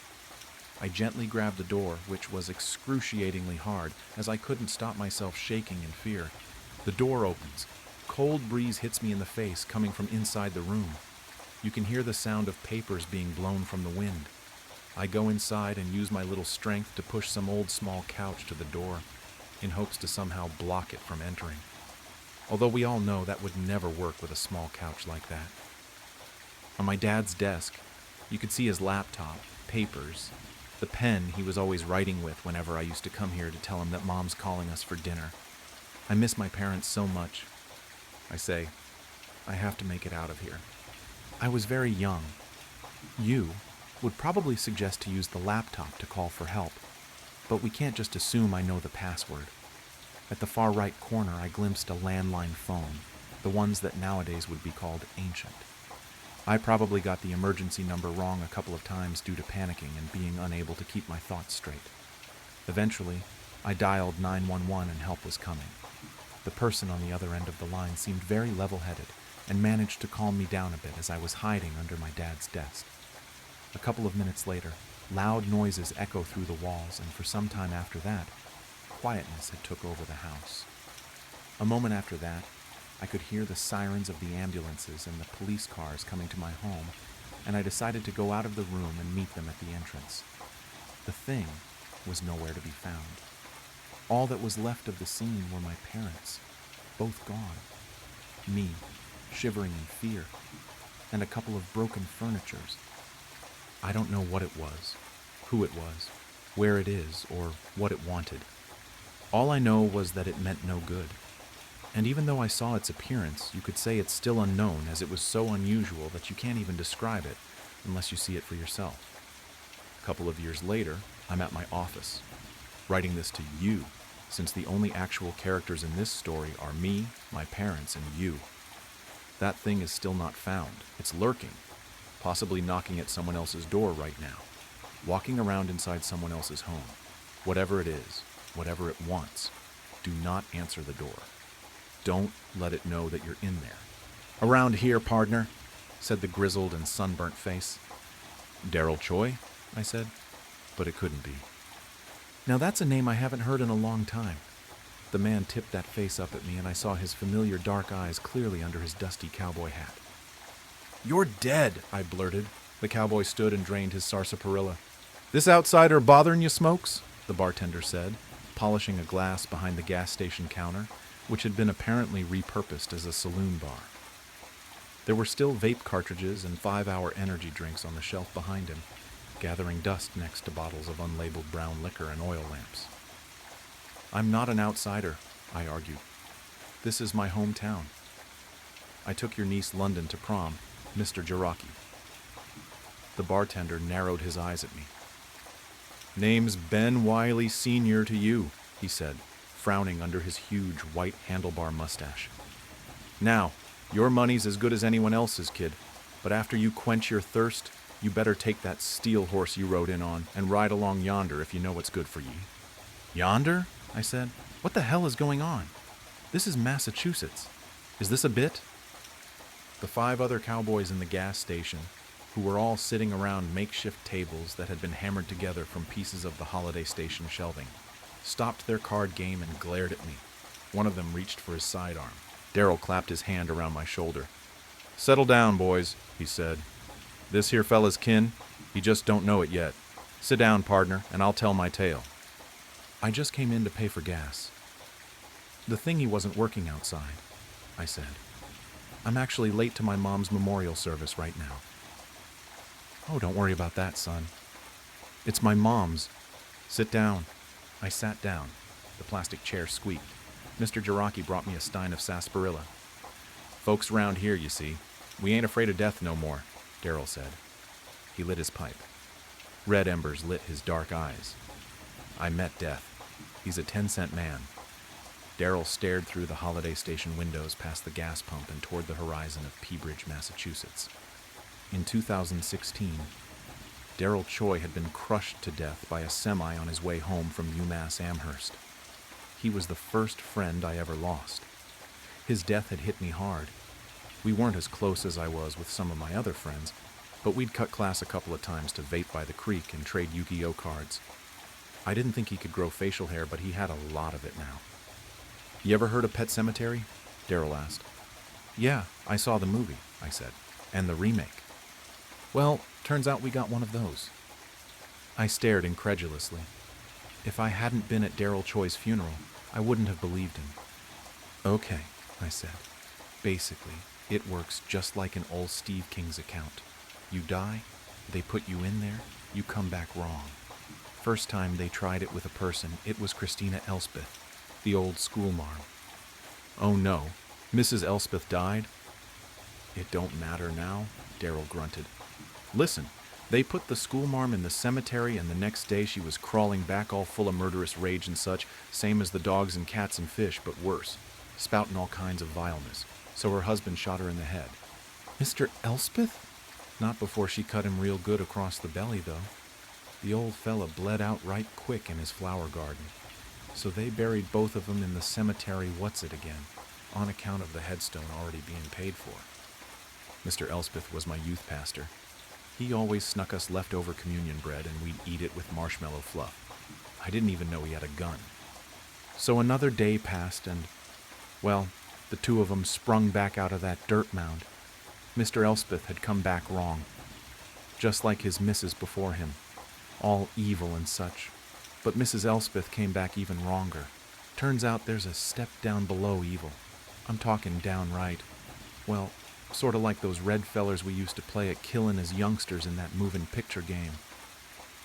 I don't know what the hell you're talking about, Darrell, I said.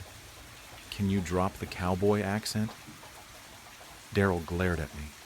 Folks call me Smokes these days, he said. Smokes Barlow. Wilbur Lee Barlow if you're a lawman.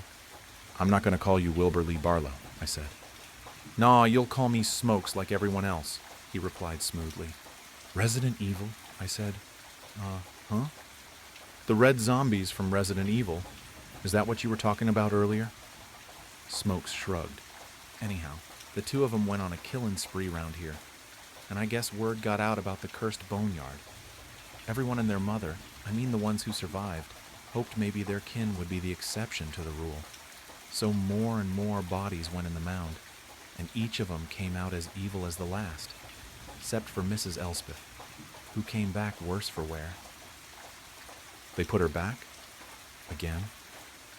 Well, see, the headstone had been paid for, so Mrs. Elspeth comes back and she's still spitting hell's worst curses and hankering for a stabbing. But now she's also sort of a mad scientist sort. So she breaks into the hospital and starts grafting people's limbs together. Hang on. What the hell do you mean she's a mad scientist sort? I said. She was a music teacher? Well, see, that's what I'm trying to tell you.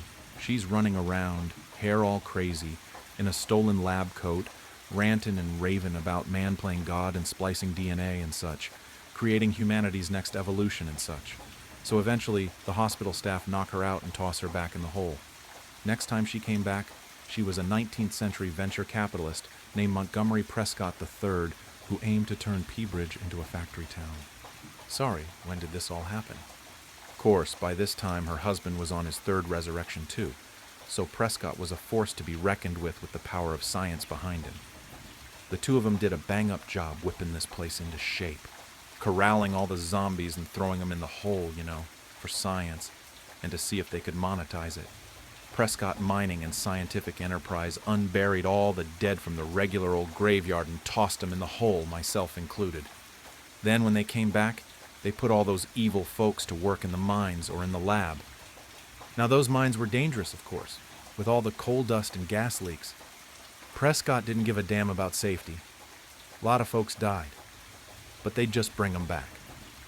A couple weeks in, though, and there were about 20 Montgomery Prescott III's and about 100 mad scientists running around, and it turns out Monty Prescott works for no man. Each of them enlisted a squad of mad scientists and started their own enterprise. Wasn't too long before they started assassinating the competition. At this point, we'd all just gotten used to throwing people in the hole. Turns out after Prescott, you come back as kind of a Dracula. Now, I won't go into all that business. You know Salem's Lot? No? Is that a gang? What about that there Catholic picture show up there on the Netflix, the one on the island, put together by that Irish feller, Michael something, O'Flanagan. Mike Flanagan? Midnight Mass? Smokes smiled. There you go. It was all pretty much like that. I looked around at the gas station. Other than the restructuring that had transformed it from a regular holiday gas station into a cowboy saloon, it looked like this place had been through waves of disasters. There were bullet holes all over the ceiling, a massive rusty brown stain that someone had tried to scrub out with lye on the linoleum, burn marks on the walls with strange curling imprints of what looked like vines and needles. I'm guessing that everyone is vampires didn't last long, I said. It just ain't sustainable, Smokes shook his head. Vampires always think it's a smart idea to make everyone vampires, but see, it just don't work out. What do they eat? Turns out they don't. They starve. Then it's back in the hole. So things carried on like that for a while. At a certain point, we were just chucking people in there to see if there was an end point. You know, how far this thing goes. Turns out it goes evil, mindless zombie, mad scientist, Montgomery Prescott III, master vampire, ghoul, skeleton warrior, skeleton jazz musician, man-eating plant, plant-eating man, or a vegan, I guess you'd call him, and a real son of a bitch. Haunted ventriloquist, haunted dummy, haunted mummy, Christian family vlogger, Edna, evil cowboy, zombie cowboy, plant cowboy, Edna again, then just regular old pure cowboy. What comes after cowboy? I asked. Smokes shook his head. Nothing, he said. It's just cowboy all the way down after that. The cowboys playing poker glanced up at me through clouds of tobacco smoke. I recognized some of these people from around town, or rather, I recognized who they used to be. So, my mom's memorial, she's not really dead, is she? I said, a wave of hope and relief overwhelming me. I thought I'd have to say goodbye to her today, but she'll be back, won't she? Smokes only smiled sadly. You won't find fuel for your steel carriage, partner, said Smokes. I'll give you a ride to the cemetery. I followed Smokes out to the parking lot where several horses were hitched. Where did you guys get all these horses? I asked. Oh, where there's cowpokes, there's horses, he replied. That's a rule of nature. Smokes fed the horse an apple and stroked her mane before bidding me to climb on behind him. I held on to his waist, which was pretty weird for me because we were never close like that, and we galloped off up the highway toward the middle of town. We passed the elementary school, which had been covered in radiation warning signs and barbed wire. Then we passed the old Coney Island restaurant, which had been converted to a one-room schoolhouse.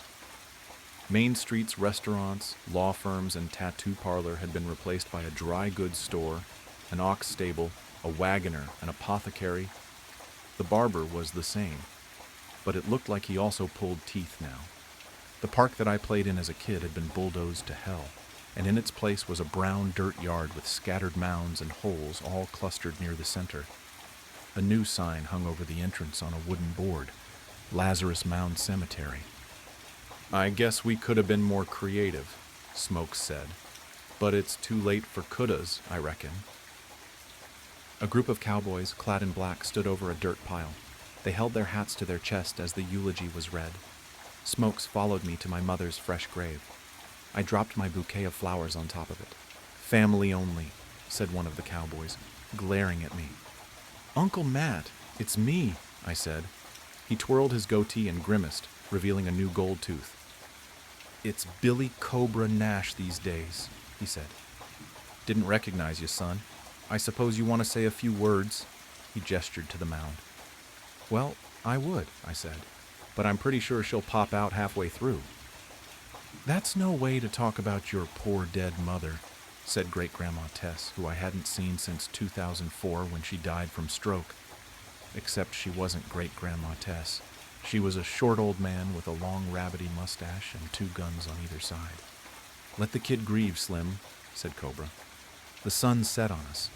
The resurrected cowboy versions of my family members became hungry and bored and set up a small campfire where they heated up coffee and beans and spun some yarns.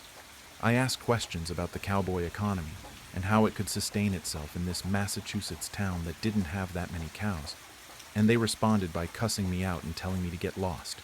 City boy. I said I couldn't be a city boy because I was from here, and they took away my beans. Finally, after about an hour, there was rustling from the mound. "Here she comes," said Cobra. The dirt shuffled and ran down the side of the mound, a miniature landslide. Finally, a gloved hand emerged. Then an arm, a dirty, dusty head crowned in a cowboy hat, burst from the pile, coughing. "Well, butter my biscuits, if it ain't the cheat, just in time for dinner," said Slim, hands on his hips. My mom, who was now a dirt-covered cowboy named the Cheat, clicked his boots together to dislodge some stones from his spurs. "Howdy. Miss me, fellas," the Cheat rasped, spitting pebbles into the fire. "Mom?" I said. The Cheat looked me over. "They call me Vernon the Cheat Maddox now," my mom said. "Why Maddox?" I asked. "Mom, what was wrong with Nguyen?" "Ain't a cowboy name," said Mom. "A cowboy can't be Vietnamese?" "Listen, kid," said the Cheat, clapping me on the arm. "I've had a long day, and to be frank, I can't abide a city slicker like you before I get my brew. Gotta fill up on beans and coffee or I'll be skinner than a jazz skeleton in 2 shakes of a lamb's tail." I watched my mom walk away toward the fire, greeting the other cowboys like old friends. "It's like she didn't even recognize me," I said, broken. Smokes patted me on the shoulder. "That ain't your mother no more, partner," he said. "Same as I ain't Darrell Choi." "What's the point of raising people from the dead if they're not themselves?" I said. "I reckon you've missed the essential theme of the pet cemetery premise," Smokes said. "The point is, it's a curse, not a blessing. To the living, at least. Mr. Stephen King said sometimes dead is better. And here in Peabridge, we reckon he was right." I heard a metal click. I turned around to see Smokes' shotgun pointed square at my forehead. "Whoa," I said. The cowboys at the fire turned to watch with dim interest, including my own mother. "Darrell, hey, put that away." "Dead is better, but you know what's best? Cowboy," he said. "Cowboy is the best there is." "Best there is," said the cowpokes around the fire in eerie unison. Wait. There was a bang. My vision filled with red, and then there was nothing. I saw and felt and heard nothing as Smokes watched my limp body fall backwards into the hole. He kicked dirt over me casually. He holstered his weapon. He sat down around the fire next to the others. "How many bullets you got, Smokes?" asked the Cheat through a mouthful of beans. "Not enough to get him all the way through," Smokes replied, lighting his pipe. "But enough to get him past Dracula, for sure." "That's the one you gotta watch out for," the Cheat said. "I'll stand vigil with you, partner." "You go home, Maddox. Wash that dust off. Tend to your herd. Be on the lookout for Edna, word is. She's still at large in places," Smokes said. "She'll come around," said Slim. "They always do." The campfire's embers rose up to the cloudy, dark sky. Smokes leaned back and tipped his hat low over his eyes. "This town's got room for plenty more cowboys," he said. Around the fire, a dozen pairs of black, gleaming eyes turned toward the Lazarus mound, waiting. Most families in America can trace their roots back all the way to colonial times, when brave men and women made the pilgrimage, ready to plunder the virgin world awaiting them. My family held deeper roots than most.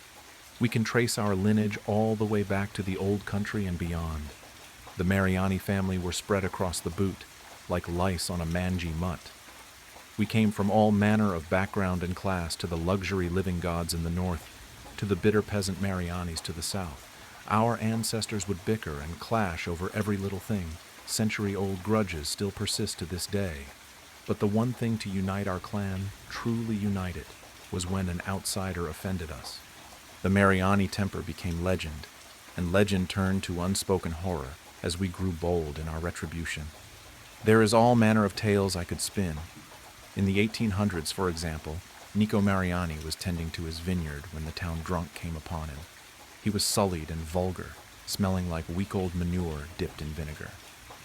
So the story goes, Nico was appalled at just the sight of the oof and demanded he get away from his vineyard. The drunk laughed in his face, pushed him aside, and pulled out his syphilis-infused prick and began relieving himself all over Nico's prized grapes. The infuriated Nico lunged at the man, coming down on him with blows and curses upon his whole bloodline. The drunk ran away laughing, urine still pouring down his leg. Nico tidied himself up and simply went back to his home. He wrote a letter to the current patriarch of the clan telling him of his grievance, and wrote down the drunkard's name at the bottom of the letter. With a sly smile, he sent that letter off, and within a week the drunkard was found. He was entangled in the bushes, thorny roses slitting his dry skin, his eyes bloodshot and full of fear. He reeked of death and piss, and according to legend, his cock was found stuffed halfway down his throat. Thus became the fate of any a man who befouled our family. As word spread, others would keep their distance. Some members of our clan would even be chased out of their villages. Those same towns soon met with unusual fates, storms sweeping through in the night, plague coming down and wiping them all out. Those of the Mariani clan would claim that God was on their side. We were simply the chosen family of the nation. These boastful morons were just that. They all knew the truth to their petty revenge. To my knowledge, no one knows for sure how it started. Maybe it was one drunken brawl too many, and measures had to be taken to ensure it would always go in our favor. All I knew is the ledger was held by one member of the clan, the patriarch, and passed down eventually. I had glimpsed it only once. It is a brown, leather-bound tome that reeks of age. It's rather unassuming.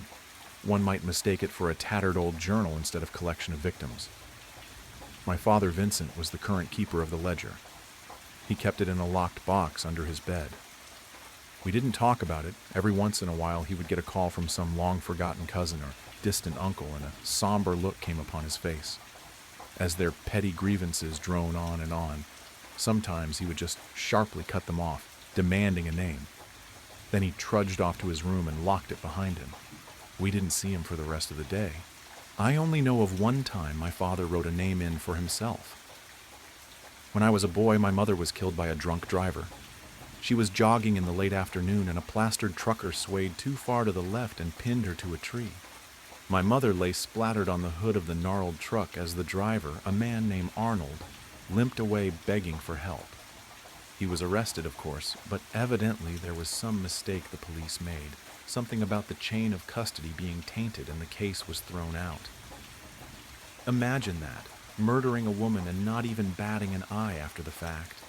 He never once looked ashamed of his actions.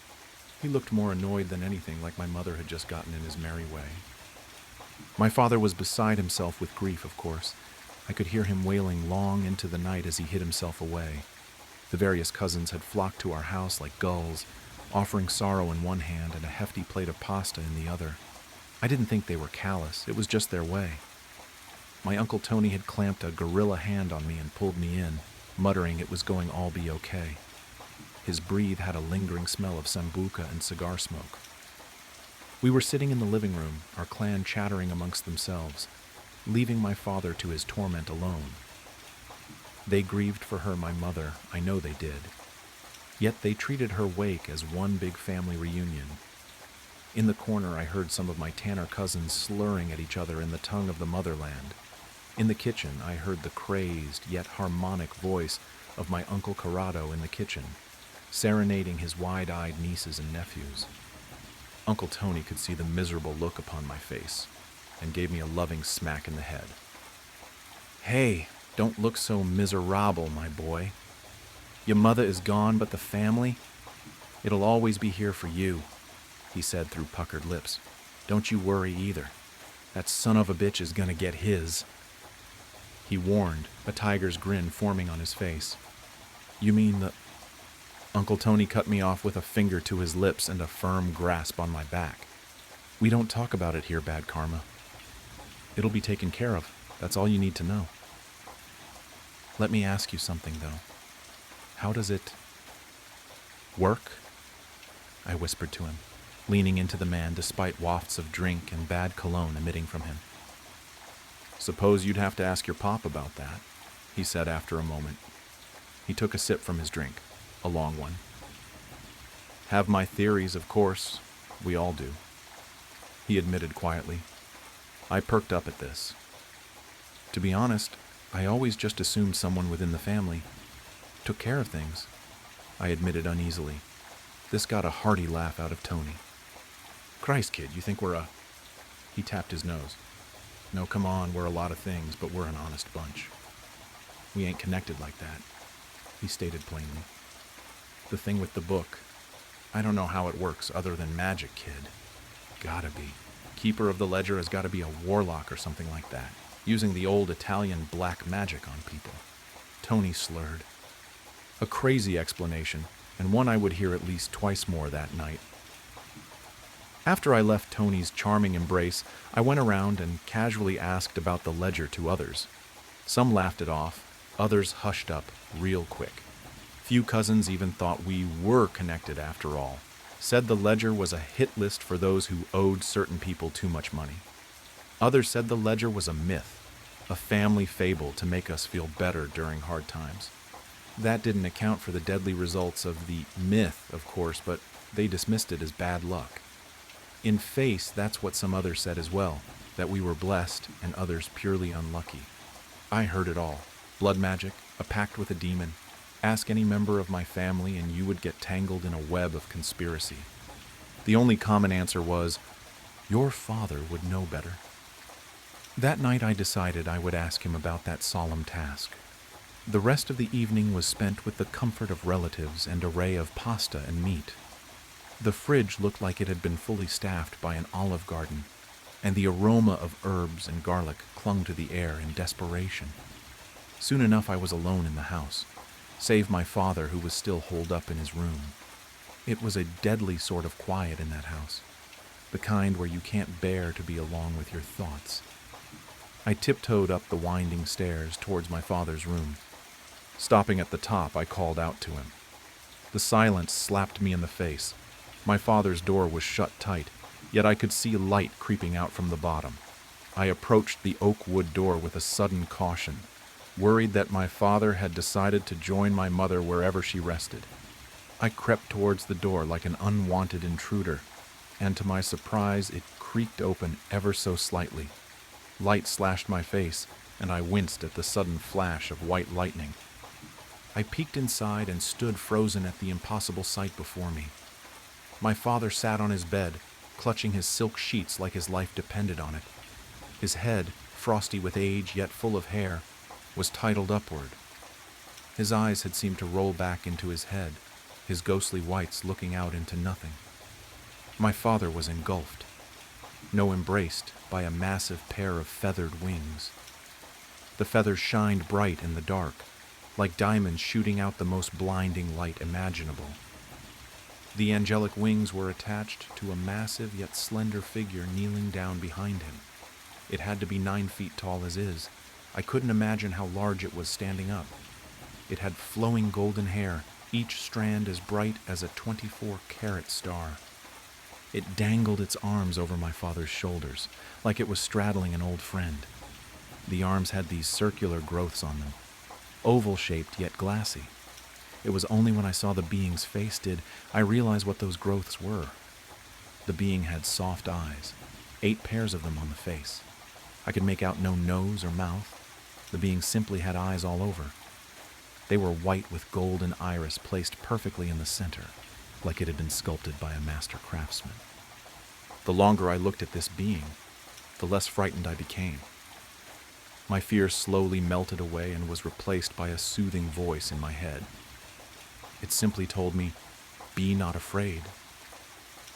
It was an androgynous voice, yet I swore I could hear the silky tones of my mother's voice in it. I clasped my mouth as tears started to form, yet I knew not why. The eyes on the celestial's arms began to awake, and I felt their curious views on me. The being tilted its head towards me, studying me. That uneasy feeling began to return, like I had seen something I shouldn't have. "Go now, child," the voice commanded softly. "It is not your time yet." The voice was sympathetic, yet oddly harsh. My father stirred slightly, and the being turned its attention back to him, soothing his strained mind. I backed away from the door, my eyes aching from the glow. I rubbed them and stumbled into my own room, ignorant of the thing I had witnessed. I collapsed onto my bed, and the slumbering world stole me into itself. I awoke late into the next day to the sound of my father whistling a merry tune. He knocked on my door and came in, a plate of eggs in hand and his phone in the other. He sat down next to me, offering me both without a word. On the screen was a breaking news story. Arnold Weaver, the man who had murdered my mother and walked free, had been killed. The man had been out celebrating his legal victory at a bar of all places. Early morning he had stumbled out when a neon sign above him collapsed from its scaffolding directly onto the man's head. It had killed him instantly. There were no pictures of the body, simply a cordoned off-street corner and a photo of a cop carrying away the bloody sign. It was a thick neon picture of a beer bottle, the bottom heavy with blood. My father looked pleased in spite of himself. I noticed some wrinkles around his eyes, like he had aged 5 years in one night. I asked him if he was tired, brushing past the news. He smiled sadly and said he was.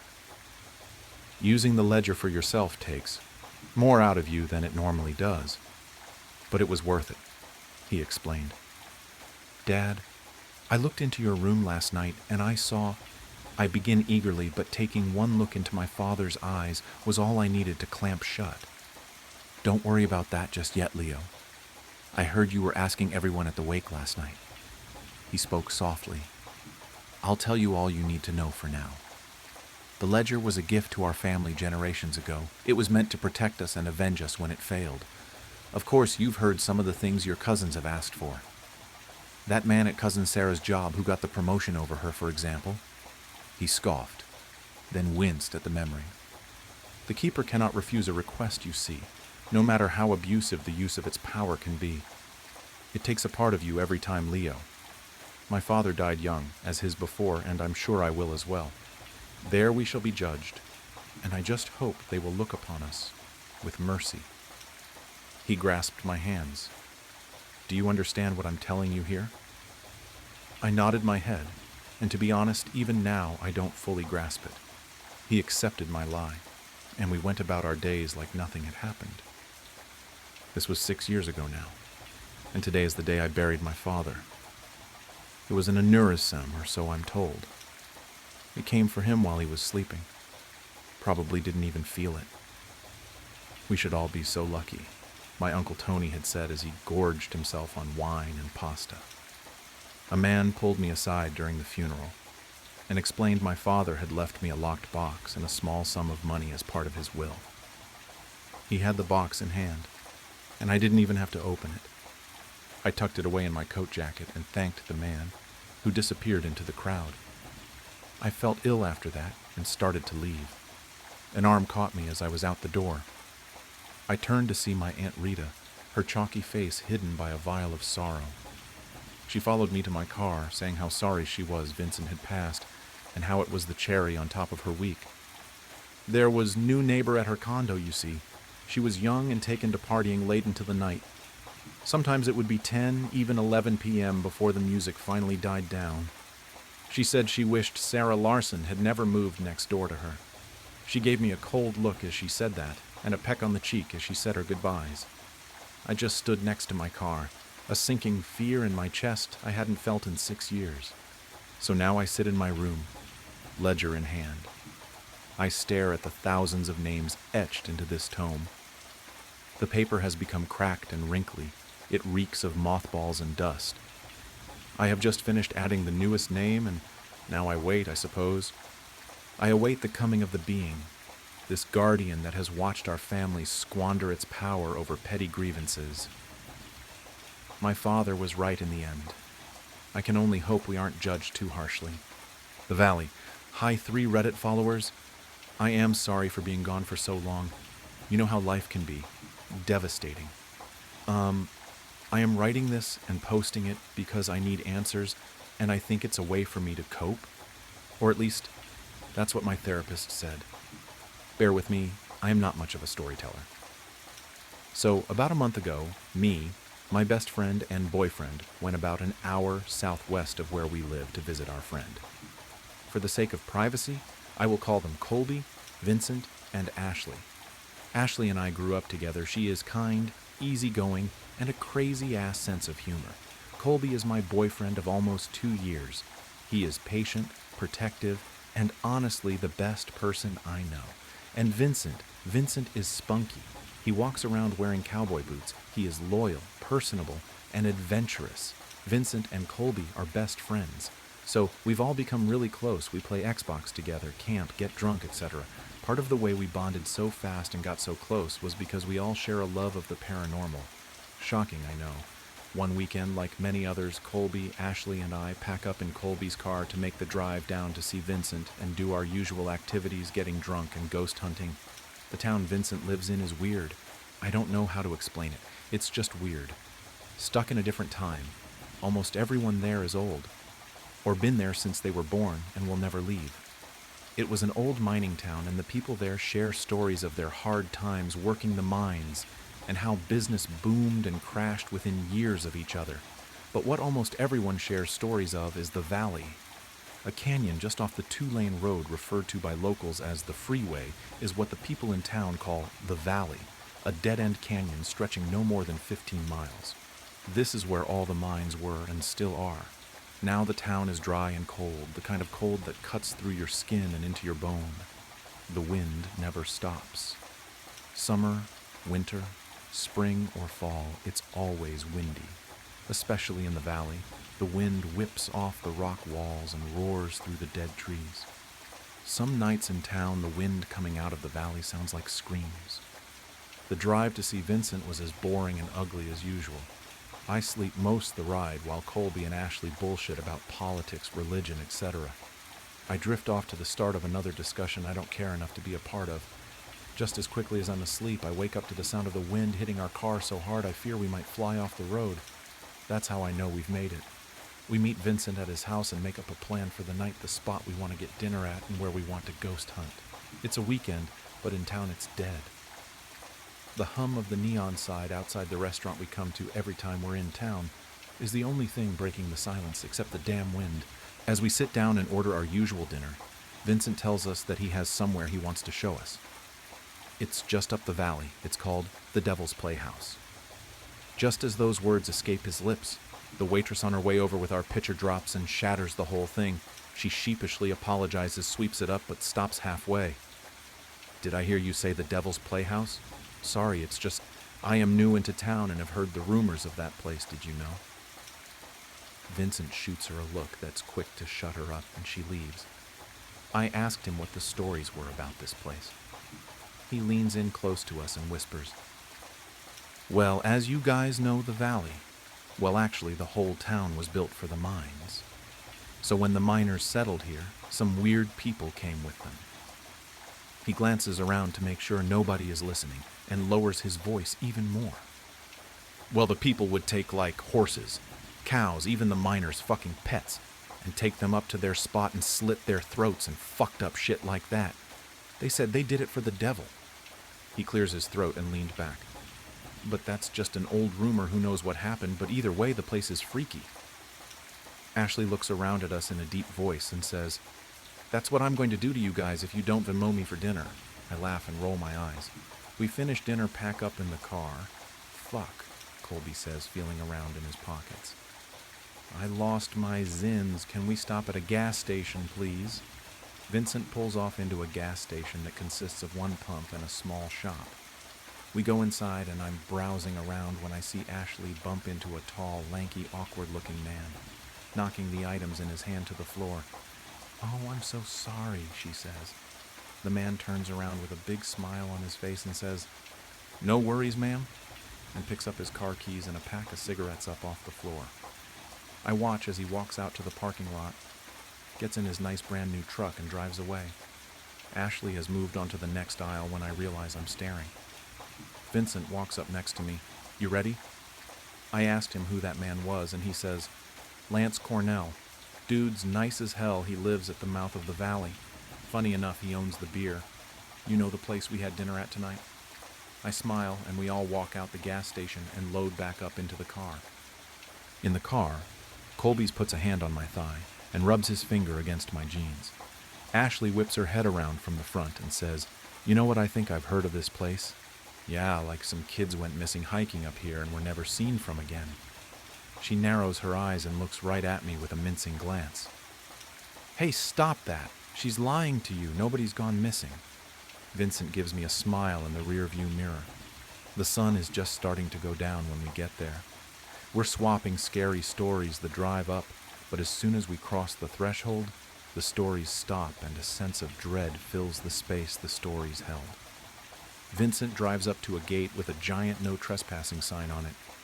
Well, this is it. Now we just hike up a bit. Watch for cars too. This is like super illegal. Me and Ashley share a glance and she smiles with her reassuring kind smile and we start walking. Halfway up, Colby takes my hand and winks at me. He says, How you feeling? Scared? Don't be. I won't let anything happen to you. Plus, all this stuff is total bullshit, babe. He smiles and jogs up a little to catch up with the others. I stay behind. I am winded, cold, and uneasy. I hear a snap of a twig behind me and whip around. Holy fuck, what was that? My friends turn around and watch as a bunny crosses the trail behind me. False alarm, sorry guys. Vincent rolls his eyes and laughs. After a short 20-minute walk, the sun has completely set in the valley, and we turn on our flashlights to see the beast of a building standing in front of us. An abandoned mining building. Must have been storage or something, because the ones we drove past on the way in don't even hold a candle to this. The wind going through the windows makes it look like the building itself is shriving in the cold air of the wind. Wow, Ashley says with a grin. Well, come on in, mi casa es su casa, says Vincent as he stands in the doorway. All the windows and doors are gone. There is a hole in the floor that looks like it leads somewhere, but however people were getting down there has been gone for quite some time. Dude, imagine there is just someone living down there, Ashley says, and nudges me with a smile. What the fuck? What an odd thing to say. Ashley and Colby are taking pictures on her digital camera she carries with her everywhere. The odd thing is the place has no graffiti. It's actually clean. No glass or anything, I say out loud. Yeah. Well, nobody ever comes up here because, well, the cops are bored in a town like this, Vincent said like he was reading my mind. All right, fuckers, I say we split up, Colby says. All right, gang, let's look for clues. Ashley copies in a teasing voice. My heart starts to race. The building is only one floor if you exclude the hole in the ground. Just stay on the main floor and keep your light on just in case. Vincent tells us we all nod and walk our separate ways. I begin to walk around the corner of the general area we're in. I am looking around, still amazed at the cleanliness of this place. No dust, no leaves, nothing. It's wild. I turn around to see Colby right there. Ah, he screams. I shove him away and smack his chest. Idiot. He leans in and tries to kiss me, and as I lean into him, I hear aloud, What the hell? Ashley sounds scared. We run over to find her looking at the ground with fear in her eyes. We pan our flashlights down to what she's looking at. A dead fucking rabbit. Fresh, bright red blood pouring out of the hole in its body where its head used to be. I look away and throw up in my mouth. Dude, what the fuck? Colby says. What the fuck is right? Ashley says, sounding scared. Let's leave, I want to leave. Please, this is fucked up. This shit is like real, like, what the fuck? We need to leave. It's the bunny from the trail. What are we waiting for? Ashley screams at us. I swallow my throw up and start walking to the door.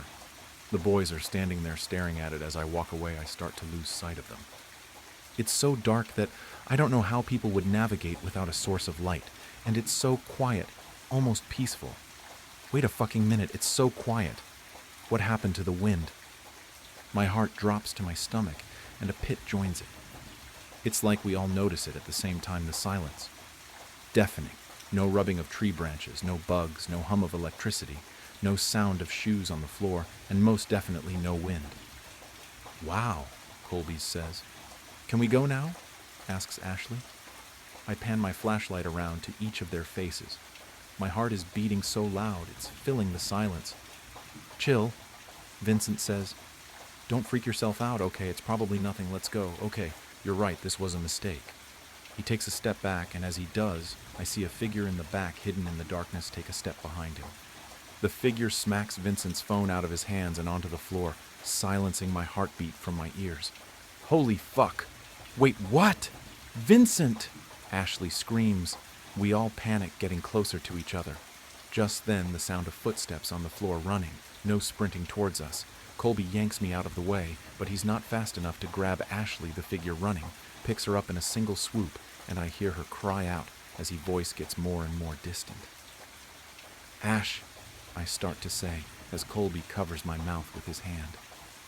We back up into the darkness, moving as quickly and quietly as we can. Suddenly, the floor underneath my feet is gone, and we fall right into the hole in the floor. Slamming my head against the cold, damp cement floor, I knock myself unconscious. I wake up to the sound of sobs and screams. It's not dark anymore. The main room of the building is lit by candles burning and surrounding me, us in a circle.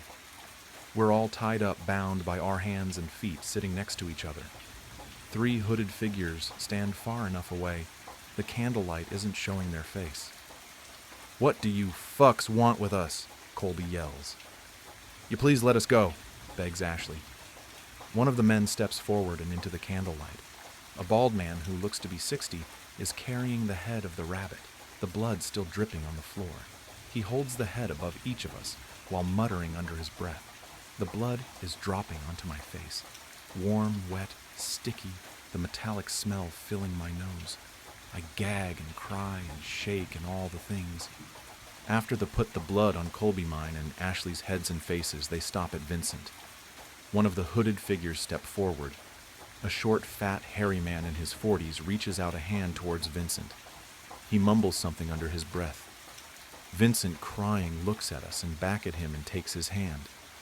Tears streaming down his face, he says, "I can't do this. Please don't make me do this, please." "They're my friends, you assholes." The last robed man steps forward and the strong stench of cigarettes follows him. It's the man from the gas. He grabs Vincent's shoulder and says, "Vincent, we talked about this. Think of your mother, your sister. Do it for them. I promised you something, and I would never break a promise." Vincent wipes away the tears and backs up into the darkness.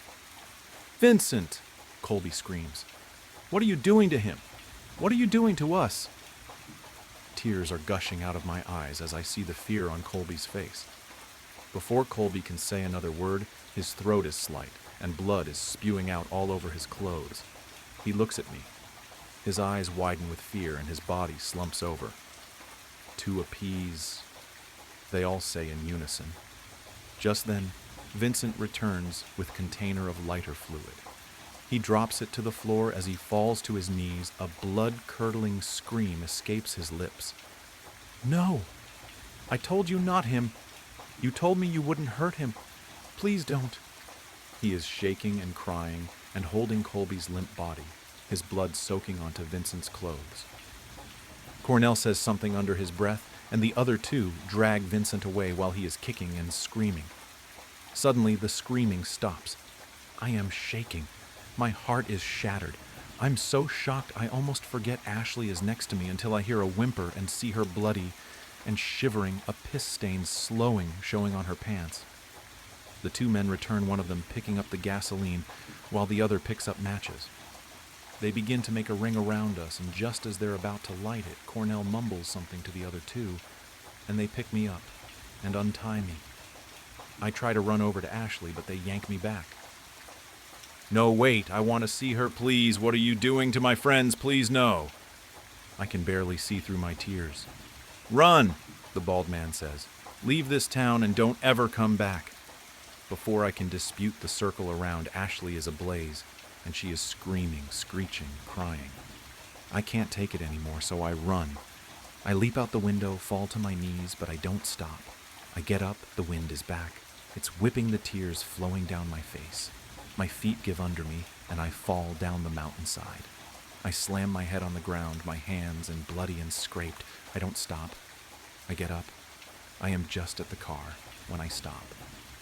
I turn back around and look up. I can hear loud chanting, rhythmic, and a scream like I've never heard. Something deep, something guttural, primal. A howl of sorts, and then light. A bright flash of light, and then it's all gone. And suddenly I can smell cigarettes. I get into Vincent's car. The thing is old.